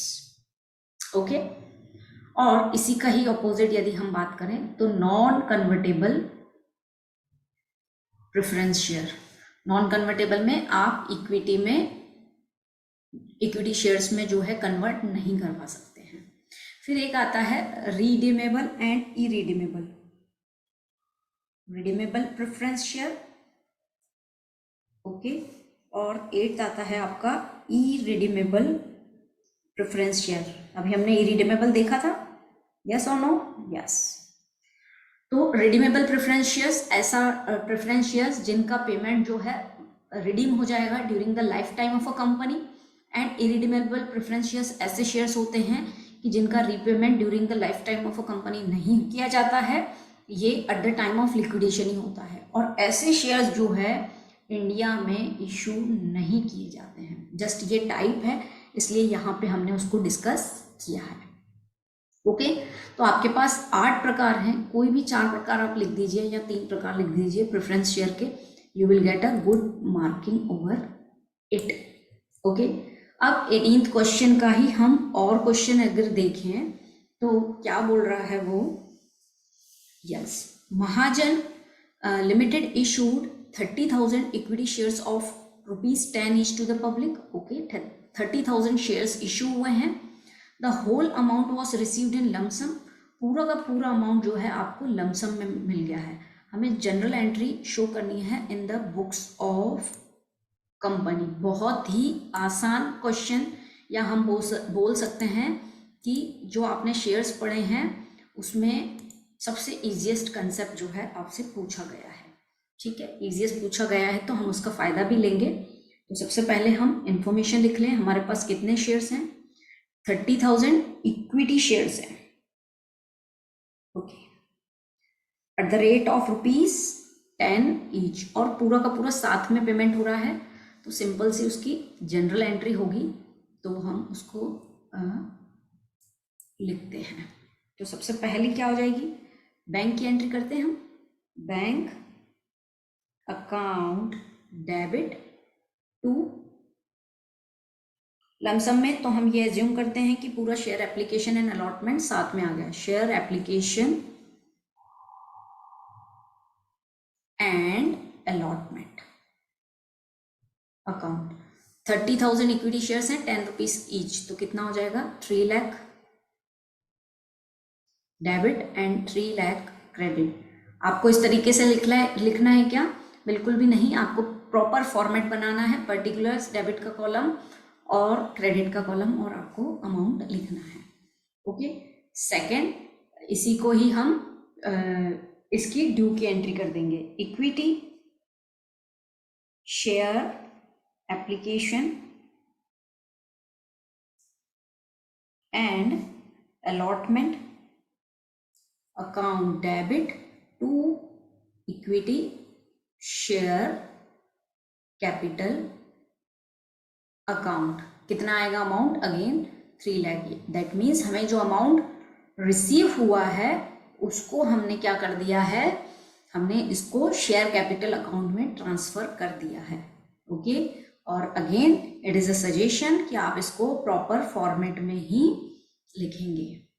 Okay, तो बहुत ही आसान क्वेश्चन था, 3 मार्क्स आपको बिल्कुल, 2 तो आपको एंट्री के नंबर मिल जाएंगे, तीसरा जो है आपकी एक तो फॉर्मेटिंग देखी जाएगी, और यहाँ पे जो है हम नरेशन लिखना भूल गए हैं, तो वो हमें यहाँ पे लिखना है। मैं नरेशन बोल देती हूँ, आप लिख लीजिए, being amount of equity shares received in lump sum, पहले वाले का narration, being amount of equity shares received in lump sum, being amount of equity shares received is transferred to share capital account. Okay, बढ़ते हैं हम हमारे नेक्स्ट क्वेश्चन की तरफ। Yes, क्या पूछा गया है, let us see. Write the essential qualities of a good financial statement. एक अच्छा फाइनेंशियल स्टेटमेंट जो है वो कैसा होना चाहिए। तो एक अच्छा फाइनेंशियल स्टेटमेंट दैट इज, वो यहाँ पे किस चीज की बात कर रहे हैं, जो हम फाइनल अकाउंट्स बनाते हैं उसकी। तो वो किस तरीके से होना चाहिए, सबसे पहले तो it should be simple, easily understood होना चाहिए, है ना, उसमें कोई मैनिपुलेशंस नहीं होना चाहिए, ट्रू इन्फॉर्मेशन होनी चाहिए, true and fair information should be recorded. Okay, ऐसा कुछ बनाना चाहिए जो कंपैरेटिव हो, दैट मीन्स हम उसको प्रीवियस ईयर से कंपैरिजन कर पाए। ऐसा स्टेटमेंट होना चाहिए जिसके बेसिस पे हम फ्यूचर पॉलिसीज या प्लान बना सकें, या हम ऐसा लिखें कि हम उसकी फोरकास्टिंग कर पाए। तो this are the qualities of a good financial statement. Okay, अब यदि हम बढ़े कि write the objectives of a good financial statement analysis, आपको ऑब्जेक्टिव्स लिखने हैं फाइनेंशियल स्टेटमेंट एनालिसिस के, तो ये क्या हो सकते हैं, तो let us right that also, हम उसको भी लिख लें। तो सबसे पहले अर्निंग कैपेसिटी ऑफ बिजनेस, क्या हुआ इसका मतलब, अर्निंग कैपेसिटी ऑफ बिजनेस। एक अच्छा फाइनेंशियल स्टेटमेंट का एनालिसिस या विश्लेषण बोलते हैं एक्चुअली हिंदी में। तो एक अच्छा अगर फाइनेंशियल स्टेटमेंट एनालिसिस है तो ऐसा कुछ होना चाहिए जिसमें हम अर्निंग कैपेसिटी जान पाए हमारे बिजनेस की, दैट इज मीन्स हम ये जान पाए कि हम कितना कमा रहे हैं हमारे इन्वेस्टमेंट पे, return on investment, ROI। Okay, हमें ये ऑब्जेक्टिव होना चाहिए मेन। ओके, जो ये हमें जान पहचान करवाए कि सिक्योरिटी एंड सॉल्वेंसी पोजीशन क्या है, लिख लीजिए उसको आप, study regarding regarding security and solvency of business, लिखिए इसके आगे solvency of business। ओके, जिस और डेफिनेटली अगर इसका ऑब्जेक्टिव सिक्योरिटी एंड सॉल्वेंसी है तो हमने देखा हम सॉल्वेंसी रेशियो लिखते हैं, जहां पे हम ये जानने की कोशिश करते हैं कि हमारे बिजनेस की क्या पोजीशन है आज की तारीख में, क्या हम हमारे डेट जो हैं वो इजीली पे करने के लायक हैं कि नहीं है। जैसे कि हम शॉर्ट टर्म के लिए हम देखते हैं कि शॉर्ट टर्म के लिए हम लिक्विडिटी रेशियो निकालते हैं, जिसमें हमने 2 रेशियो पढ़े हैं, current ratio and quick ratio. और जब हम बात करते हैं लॉन्ग टर्म की तो वहां पर हमने देखा है डेट इक्विटी रेशियो, जो सॉल्वेंसी रेशियोस में आता है, वहां हम बिजनेस की पोजीशन जानने की कोशिश करते हैं।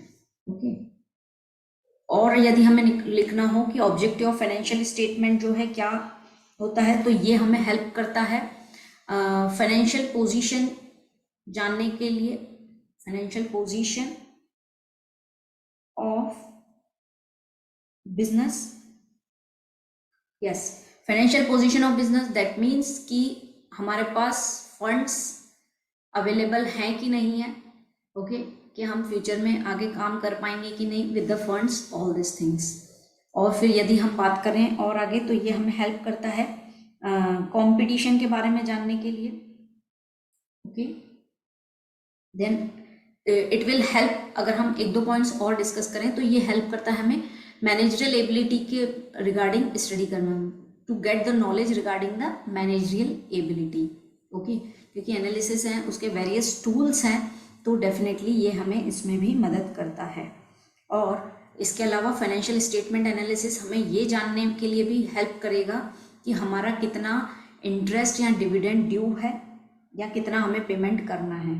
तो हम लिख सकते हैं पॉइंट जो कि अच्छा है, payment of interest and dividend.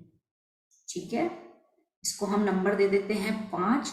यहाँ पे आप चाहो तो मैनेजरियल एबिलिटी वाला पॉइंट लिख सकते हो। This are the extra points जो हम डिस्कस कर रहे हैं। ओके, तो ये है हमारा objective of financial statement analysis. So यहाँ पे खत्म होता है हमारा क्वेश्चन नंबर 19। अब जो है हम आते हैं हमारे क्वेश्चन नंबर 20 पे। Okay, state the rules which are applicable in the absence of partnership deed. के एब्सेंस में आपको रूल्स लिखने हैं, कौन से रूल्स अप्लाई होते हैं, कोई भी 4।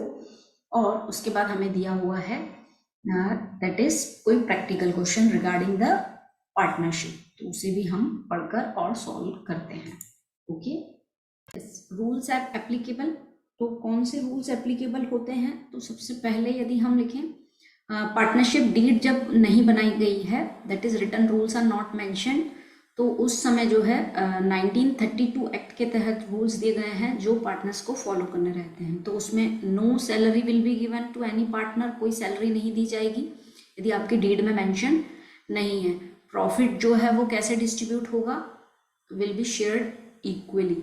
ओके, और इसके अलावा यदि हम बात करें तो नो इंटरेस्ट ऑन कैपिटल, कोई इंटरेस्ट पे कैपिटल नहीं मिलेगा, सॉरी कोई कैपिटल पे जो है इंटरेस्ट नहीं मिलेगा, no interest on capital. Fourth, no interest on drawings, किसी ड्राइंग पे भी कोई इंटरेस्ट नहीं मिलेगा। और यदि हम बात करें other important point regarding this, तो जो इंटरेस्ट ऑन लोन रहता है यदि आपकी डीड में वो चीज एब्सेंट है, रूल रिगार्डिंग दैट एब्सेंट है, तो उस पर जो इंटरेस्ट जो है 12% पर एनम जो है वो दिया जाना चाहिए। सो हमें जो है कोई भी 4 लिखने हैं तो इस तरीके से हम इस रूल्स को लिख सकते हैं। ओके, तो इसी का ही यदि हम और पढ़ें जहाँ पे हमें प्रैक्टिकल क्वेश्चन दिया हुआ है तो इसको हम रीड करते हैं। कुमुद, Sumit and Kirti started a partnership in the ratio of 4:3:3। Okay, इनका रेशियो कितना है? We have 3 partners। कुमुद, हम KU 2 वर्ड्स ले लेते हैं, SU एंड KI, और इनका रेशियो कितना है? 4:3:3। Okay, respectively on 1st January 2016. Kumud personally guaranteed that Kirti shared a profit after charging interest on capital at the rate of 5% per annum। कुमुद ने जो है क्या किया है? गारंटी ली है कि कीर्ति को जो है इंटरेस्ट ऑन कैपिटल देने के बाद प्रॉफिट जो है कम से कम, दैट मीन्स 40,000 रुपीज तो मिलेगा ही मिलेगा। ओके, शी हैज गारंटेड, कुमुद ने ये गारंटी ली है। ओके, अगर उसे 40,000 से कम उसके शेयर में आ रहा है तो उसके लिए जो गारंटी लेता है उसी को ही पे करना पड़ता है। यदि कीर्ति को कम मिल रहा है 40,000 से तो उसका जो है कंपनसेशन जो है कौन करेगा? कुमुद करेगी। Okay, the capital contributed bye them, जो है कैपिटल उनके द्वारा जो कॉन्ट्रीब्यूट किया 3 lakh, 2 lakh and 1,50,000। Profit of the firm जो है 1,60,000 for the year ended 31 March 2017। और हमें बनाना है profit and loss appropriation account. ठीक है, तो अब हम बनाते हैं profit and loss appropriation account. बनाइए, प्रॉफिट यहां बना लेते हैं, profit loss appropriation account. Okay, और एज ऑन कब बना रहे हैं हम? As on 31 March 2017। Okay, then we are having columns particular, यहाँ पे थोड़ा सा शॉर्टेज है स्पेस का बट हम कोशिश करते हैं। Okay, we have particulars, amount, then particular amount. Yes, सबसे पहले हम क्या लिखते हैं? यदि हम profit and loss appropriation account बना रहे हैं सबसे पहले हम लिखेंगे बाय बैलेंस ब्रॉट डाउन, और इसमें हम लिखते हैं प्रॉफिट। तो 1,60,000 हमने प्रॉफिट लिख लिया। इसके बाद इंटरेस्ट ऑन कैपिटल देना पड़ेगा सभी पार्टनर्स को, जिसका रेट जो है 5% दिया हुआ है। तो टू इंटरेस्ट ऑन कैपिटल, क्योंकि हमारे लिए एक्सपेंस है तो यहाँ पे हमारे पास कुमुद है, then we have Sumud and then we have Kirti. तो इनका कैपिटल भी दिया हुआ है, तो कैपिटल 3 लाख का 5% अगर यदि हम निकालें तो 3 लाख का 5% कुमुद का, तो यहाँ तो परसेंटेज डायरेक्टली 30,000 का आधा, ये आ जाएगा आपका 15,000। और नहीं तो आप क्या लिखोगे 5/100, ये परसेंटेज को हटा दोगे और तो भी आपका आंसर वही आना है। फिर सुमुद का 2 लाख का 15%, तो सॉरी 15% नहीं 5%, तो 2 लाख का 5% यदि हम निकालें तो इट इज 10,000। और फिर निकालना है हमें 1,50,000 का 5%, देन 0 से 0 कैंसिल, वी हैव 7,500 जो है कीर्ति का इंटरेस्ट आ रहा है। इसके अलावा और कोई आइटम नहीं दिया हुआ है, बस ये डिस्ट्रीब्यूट करने के बाद जो है हम तीनों पार्टनर्स का जो है कैपिटल निकाल लेंगे, सॉरी प्रॉफिट निकाल लेंगे कि कितना मिल रहा है। तो 15 ये लास्ट में दिया हुआ है हमें 500, तो ये हमने लिख लिया। देन 5 + 7 12, 1 कैरी 32,500 जो है इंटरेस्ट ऑन कैपिटल वे में डिस्ट्रीब्यूट हो रहा है आउट ऑफ 1,60,000। ओके, तो 1,60,000 को यदि हम डिस्ट्रीब्यूट कर दें तो बाकी का हमारा क्या बचेगा, प्रॉफिट बचेगा। तो हम लिखते हैं 2, थोड़ा नीचे लिख लेते हैं 2 प्रॉफिट।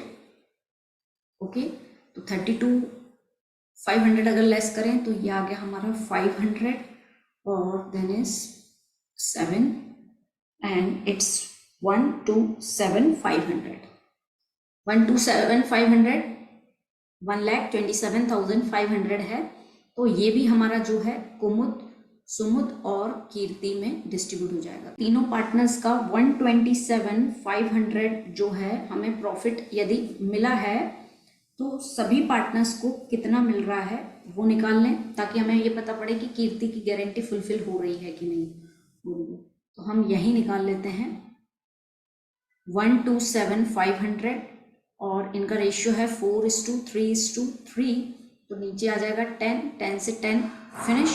12750 इंटू 3 करते हैं तो ये कितना आ रहा है हमारा, अगर हम ओके यहाँ पे जो सुमुद है और कीर्ति है वहाँ पे उनका रेशियो सिमिलर आ रहा है, तो हम उनका लिख लेते हैं 12750 इंटू 3, तो 0, 15 एंड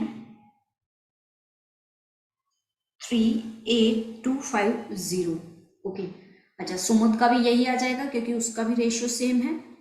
और अब जो है हम कुमुद का निकाल देते हैं 12750 इंटू 4, तो ये कितना आ रहा है आपका, दैट इज 0, 0, 0 एंड 51,000 आ रहा है। और कीर्ति को प्रॉमिस किया गया था कि उसे 40,000 मिलेंगे, दैट मीन्स उसे कितने कम मिल रहे हैं, 1750 कम मिल रहे हैं। तो ये कौन दे देगा, कुमुद दे देगी 1750। ओके, बिकॉज कुमुद ने ही प्रॉमिस किया था, गारंटी ली थी कीर्ति की, तो 1750 उसमें से लेस कर देंगे ताकि जो है कीर्ति को जो है 40,000 एक्चुअल प्रॉफिट हो गया और सुमुद का तो एज यूजुअल 38,250 हो गया और कुमुद का जो है 1750 से लेस हो गया, तो उसका कितना हो जाएगा, 750 अगर चला गया दैट इज 250 और 10 में से 1 गया 9 एंड वी हैव 49,250 जो है अब कुमुद का प्रॉफिट एक्चुअली हो गया। यहाँ पे स्पेस कम है, आप इस तरीके से आपको लिखना है। Okay, is there any doubt, तो आप पूछ सकते हैं। तो यहाँ पे खत्म हुआ हमारा ये क्वेश्चन। अब बढ़ते हैं हम हमारे नेक्स्ट क्वेश्चन की तरफ। Yes, question number 21 and which is a practical question हमें अगेन दिया गया है। Calculate the value of goodwill at 3 year purchase of an average profit of 5 years. 5 years का प्रॉफिट दिया हुआ है, एवरेज प्रॉफिट मेथड से हमें गुडविल का वैल्यूएशन करना है और आपको 3 ईयर्स परचेज दिया हुआ है। Profit and loss of last 5 years are as follows. 2014, 15, 16 में लॉस दिया हुआ है तो हमें ध्यान देना है, 17 प्रॉफिट, 18 प्रॉफिट और इस तरीके से जो है आपको प्रॉफिट। ठीक है, तो गुडविल जब हम कैलकुलेट करते हैं by the average profit method, तो उसका फॉर्मूला क्या होता है, जो हम एवरेज प्रॉफिट निकालते हैं, average profit into number of purchase year. Okay, अब हमारे पास एवरेज प्रॉफिट नहीं है, number of purchase year definitely हमारे पास है, दैट इज 3, तो हम इसको लिख लेते हैं। अब एवरेज प्रॉफिट हमें निकालना पड़ेगा, तो एवरेज प्रॉफिट निकालने के लिए average profit equals to sum of profits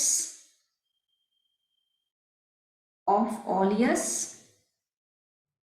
upon number of years, यही फॉर्मूला हम पुटअप करते हैं एवरेज निकालने के लिए। ओके, तो हमारे पास प्रॉफिट कितना है, हम यहाँ से लिखना चालू करते हैं ताकि हम सभी प्रॉफिट्स को आराम से लिख लें।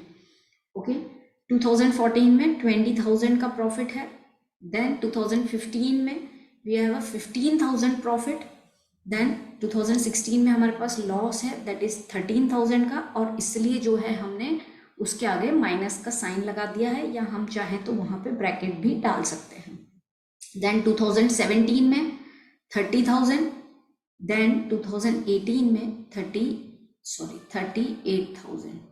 ठीक है, इसको डिवाइड कर दें हम 5 से, तो 20,000 प्लस 30,000 50,000, 50 एंड 30 80, 88 प्लस 10 अगर हम करें तो 98, एंड 98 प्लस 5 करें हम तो इट इज़ 103, और 103 में से हम 3 घटा दें तो हमें बचते हैं 100, एंड 100 में से हम 10 घटा दें तो दैट इज 90,000 डिवाइडेड बाय 5। तो हमारे पास एवरेज प्रॉफिट कितना आ रहा है, 5 1 ज़ा 5 40, तो ये हो गया आपका 18,000 रुपीज़ जो है आपका एवरेज प्रॉफिट आ गया।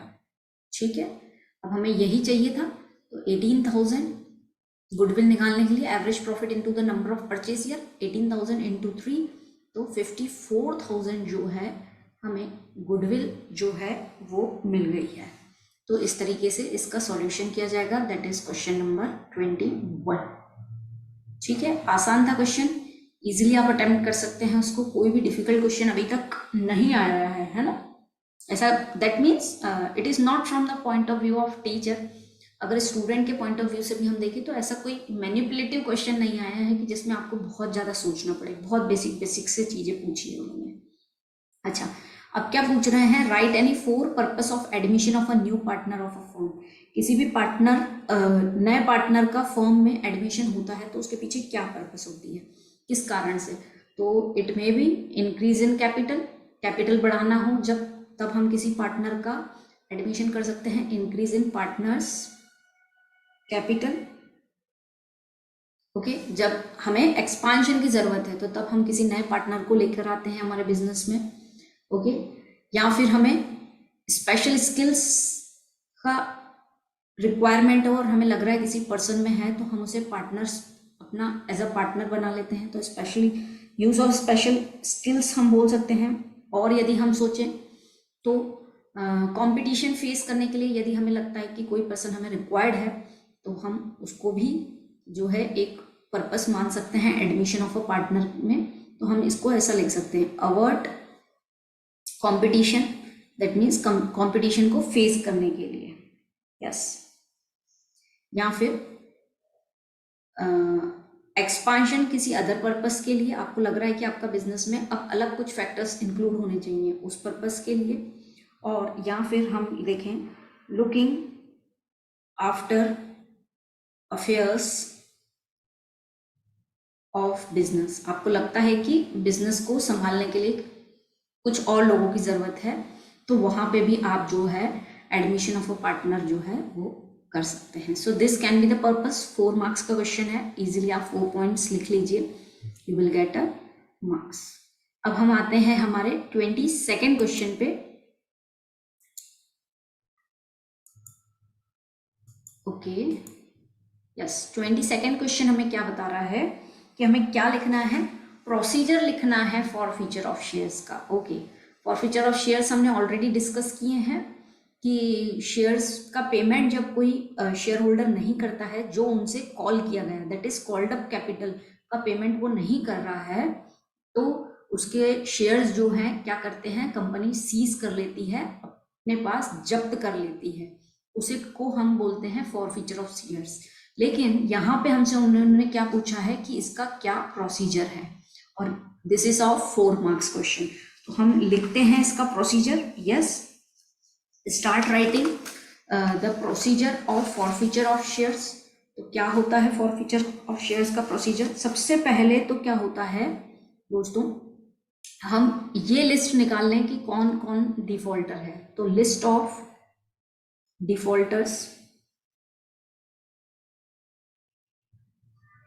शेयर होल्डर्स, ओके, शेयर से रिलेटेड बात हो रही है तो शेयर होल्डर्स की ही जिन्होंने डिफॉल्ट किया है पेमेंट देने में, ओके। अच्छा, प्रोसीजर यानी सिस्टमेटिक चीज ही हो रही है। सबसे पहले तो आप ये लिस्ट निकालते हो कि किन किन ने पेमेंट नहीं दिया है, फिर जिन्होंने आपको नहीं दिया है उनको क्या करोगे आप, नोटिस दोगे, सेंड नोटिस टू देम कि आपने पे नहीं किया है और ये ड्यू डेट है, इतने समय तक जो है आपका पेमेंट आ जाना चाहिए। एक कर्टसी वे में आप उन्हें नोटिस भेजते हैं। ऑलरेडी उन्हें पता रहता है हमने नहीं दिया है, बट आप उन फॉरफीचर करने के पहले उन्हें एक नोटिस जरूर भेजते हैं। फिर उसमें जो है नोटिस में, जैसे कि मैंने बोला कि ये नोटिस में आप क्या लिखेंगे, उनकी ड्यू डेट कितनी है, आप पे कर दीजिए, इतना अमाउंट आपका ड्यू है, इतना उस पर इंटरेस्ट बन रहा है, ये सब चीज़ें आप मेंशन कर सकते हो और इसको आप अलग से पॉइंट डाल के भी लिख सकते हो। फिर हम बात करें तो फाइनल कॉल भी कर सकते हो उन्हें ये चीज़ भी बता सकते हैं कि अगर अब भी आपने पेमेंट नहीं, दैट इज नोटिस के बाद एक फिर से एक जेन्युइन नोटिस कि आप पे कर दीजिए, नहीं तो हम आपके शेयर्स को जो है सीज कर लेंगे। अगर वो तो भी नहीं मानते हैं तो फिफ्थ स्टेज जो है आप क्या कर देंगे, फॉरफिट कर देंगे, that is forfeiture of shares कर देंगे और उनका शेयर सर्टिफिकेट जो है वो आप उनसे ले लेंगे और इससे ये होगा they will not further be the share holder of the firm. इससे वो शेयर होल्डर के पद से जो है हट जाएंगे और उनका जो अमाउंट पहले से रखा हुआ है, दैट मीन्स उन्होंने थोड़ा बहुत जो दिया हुआ है वो जो है कंपनी अपने पास रख लेगी। So this is the procedure, हम बोल सकते हैं ये हमारे फॉरफीचर ऑफ शेयर्स का प्रोसीजर है। अब आपसे नेक्स्ट इसका और क्वेश्चन जो है वो पूछा गया है, give the general entries of issue of shares. अब दोस्तों ये क्वेश्चन जो है थोड़ा सा उन्होंने ट्रिकी वे में पूछा है कि शेयर्स को इशू करने के लिए आपको जनरल एंट्री, अब शेयर्स जो है जनरली जो है पार पे इशू कर सकते हैं, हम प्रीमियम पे इशू कर सकते हैं, ओके। अब इसमें भी दो केसेस बनते हैं, दैट मीन्स उन्होंने एक्चुअली क्या उन्हें चाहिए जवाब, उन्होंने वो चीज़ नहीं मेंशन की है और 4 मार्क्स में इतना लंबा क्वेश्चन जाता नहीं है, ओके। यहाँ पे पार में लमसम का केस बन जाएगा आपके कि इकट्ठा केस, ओके। और या फिर इंस्टॉलमेंट, सेम प्रीमियम में भी यदि हम बात करें लमसम एंड इंस्टॉलमेंट।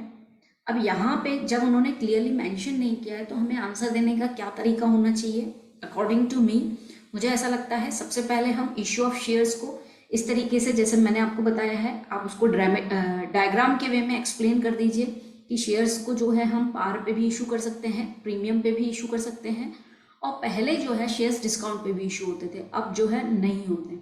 और पार में लमसम का केस बनता है, इंस्टॉलमेंट का, और अगेन प्रीमियम में भी lump sum and instalment.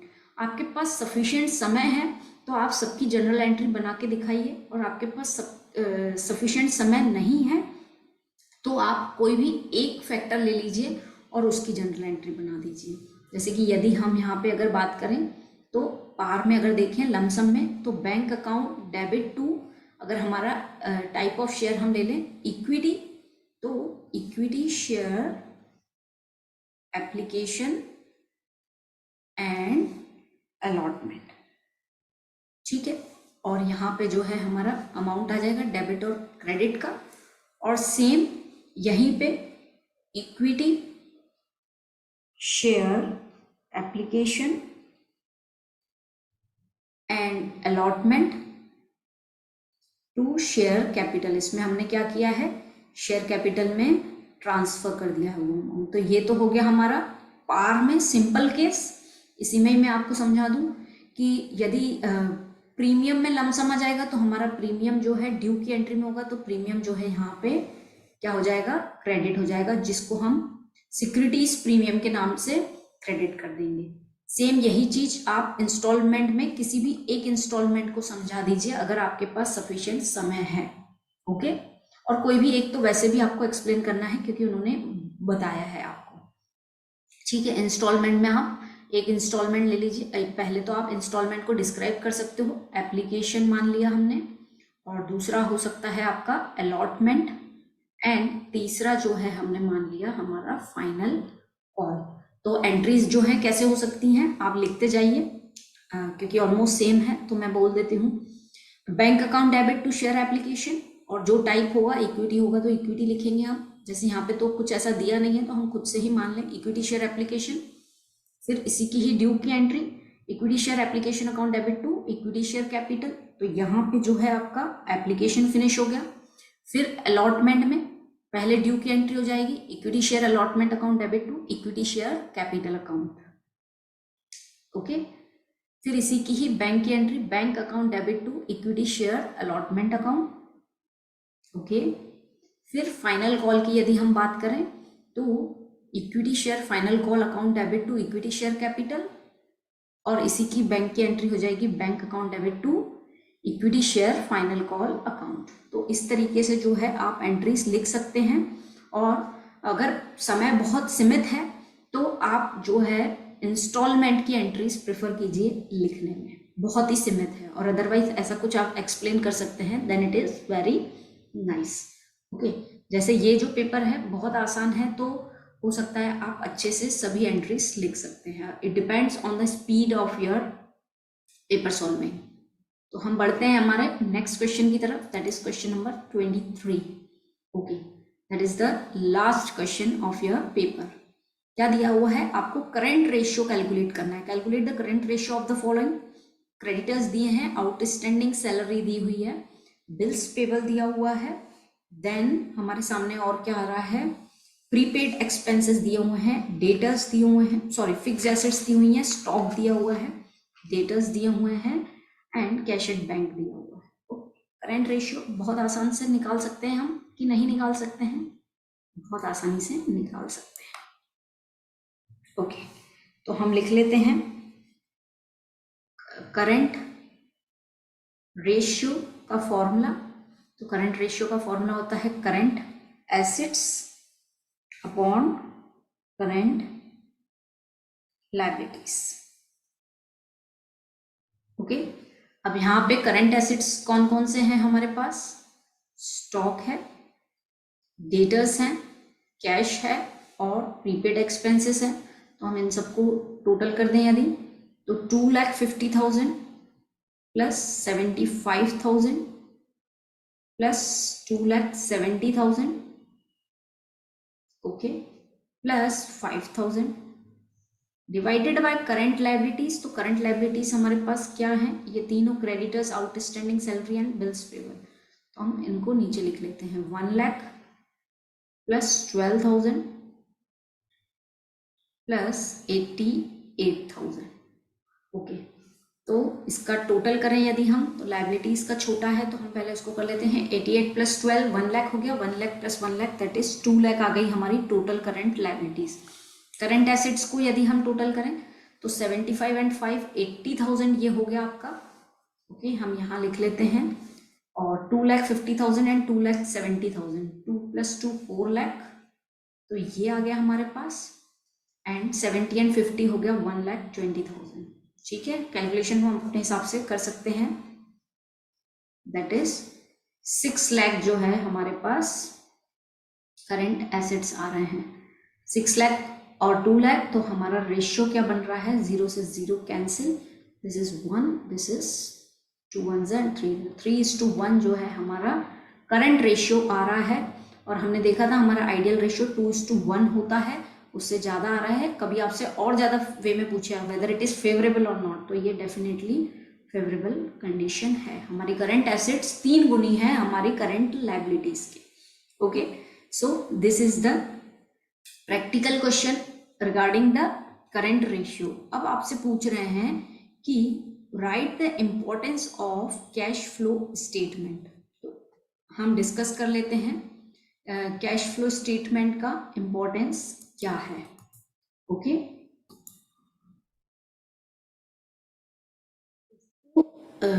Cash flow statement हम क्यों बनाते हैं, तो it is generally inflow and outflow of cash, जिसमें हम 3 एक्टिविटीज़ को मेंशन करते हैं, cash from operating activity of a business, investing और फाइनेंशियल। तो कहीं ना कहीं इसका इम्पोर्टेंस क्यों है, क्योंकि ये हमें हेल्प करवाता है regarding the evaluation of cash position, evaluation of cash position.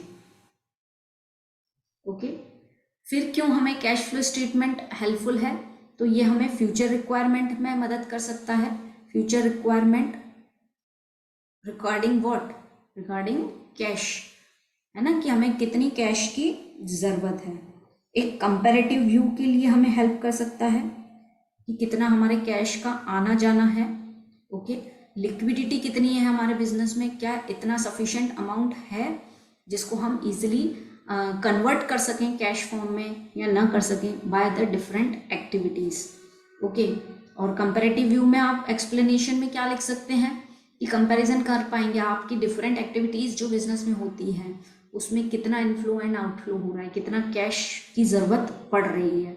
Okay, इसके अलावा यदि हम लिखना चाहें तो फाइनेंशियली कंट्रोल करने के लिए चीज़ों को आपको कैश फ्लो स्टेटमेंट हेल्प करता है। दैट मीन्स रिसोर्सेज को कंट्रोल करने के लिए। ओके, इसके अलावा और क्या जान सकते हैं हम इसमें? हम ये जान सकते हैं कि हमारे कैश का सर्कुलेशन कैसे हो रहा है, circulation of cash. It is again the importance कि हमारा एक्चुअली कैश का जो सर्कुलेशन का पोर्शन है वो कैसे जा रहा है, from operating to investing and to financing activity. और लास्ट अगर हम इसको मेंशन करें तो डेफिनेटली डिसीजन मेकिंग में ये आपको हेल्प करेगा कि आपको पता है कि आपके कैश की कंडीशन आपके बिजनेस में कैसी है, तो किस तरीके और कितना कैश चाहिए आपको, इस तरीके से जो है वो आपको मदद कर सकता है। Okay, so here is question number 23, जहां हमने देखा एक प्रैक्टिकल क्वेश्चन करंट रेशियो और उसका और क्वेश्चन जहां हमने देखा कैश फ्लो स्टेटमेंट का importance. Overall questions are very easy, और यदि हम एक एवरेज स्टूडेंट्स की भी बात करें तो definitely you can score very nice marks, है ना, क्योंकि ऐसा कुछ ट्रिकी उन्होंने पूछा ही नहीं है जहां हमें बहुत ज़्यादा सोच विचारना पड़े। तो बेटर है हम अपनी प्रिपरेशन बहुत अच्छे से करें और क्वेश्चन पेपर्स को सॉल्व करें, क्योंकि प्रीवियस ईयर के क्वेश्चन पेपर कहीं ना कहीं हमें बहुत ज़्यादा हेल्प करती है। और पेपर देने से पहले कुछ पॉइंट्स हमें हमेशा क्लियर होना चाहिए कि एक तो हम जो लिख रहे हैं we should be clear regarding that. Time management का हमें बहुत अच्छे से ध्यान रखना चाहिए कि हमें क्योंकि क्या होता है कि यदि हम टाइम को नहीं मैनेज करते हैं तो यूजली लास्ट में जो ज़्यादा मार्क्स के क्वेश्चन होते हैं वो छूट जाते हैं। और कभी कभी हम कभी अपनी कंफर्टेबल जोन के हिसाब से हम ये भी करते हैं कि हम पीछे से पेपर स्टार्ट करते हैं। दैट इज़ ओके, पीछे से कर रहे हैं, बट होता यह है कि एंड तक आते आते कभी कभी हमारे ऑब्जेक्टिव्स छूट जाते हैं, और वो सिर्फ ऐसा है कि एक छोटा वर्ड लिखने से आपकी नंबरिंग हो रही है। तो हमें टाइम मैनेजमेंट का बहुत अच्छे से ध्यान रखना है, क्योंकि 3 घंटे में हमें ये पता पड़ते जाता है हर एक घंटे में कि अब जो है इतना समय बचा है, तो हम उस तरीके से अपने पेपर को मैनेज करें। Okay, of course proper format बनाना है। जैसे यहाँ पे हमने एक्सप्लेनेशन देखा तो हमने यहाँ प्रॉपर फॉर्मेटिंग नहीं की है, but you are giving the exam, और एग्जामिनर हमेशा ये चीज़ फोकस करता है स्टूडेंट से, ये चाहता है कि उसका पेपर जो है बहुत ही सुंदर दिखे, सिस्टमेटिक दिखे, specially for the accounts paper. यदि आपका फॉर्मेट अच्छा है, कहीं फॉर्मूले की रिक्वायरमेंट है, वहाँ आपने फॉर्मूला लिखा और उसको अंडरलाइन कर दिया या कुछ बॉक्स बना दिया, it will be having a great impression. Okay, तो इस तरीके से कुछ ज़रूरी चीज़ें हैं जो आपको एग्जाम में फॉलो करनी चाहिए। नॉलेज एक अपनी जगह है, उसका प्रेजेंटेशन कैसे हम कर रहे हैं that is also one of the important thing. So with this all the best for your examination. आप पेपर सॉल्व करते रहिए प्रीवियस ईयर के, और यदि कोई भी डाउट है then you can ask any time. Okay, so with this thank you, और फिर हम मिलते हैं किसी नए पेपर के साथ।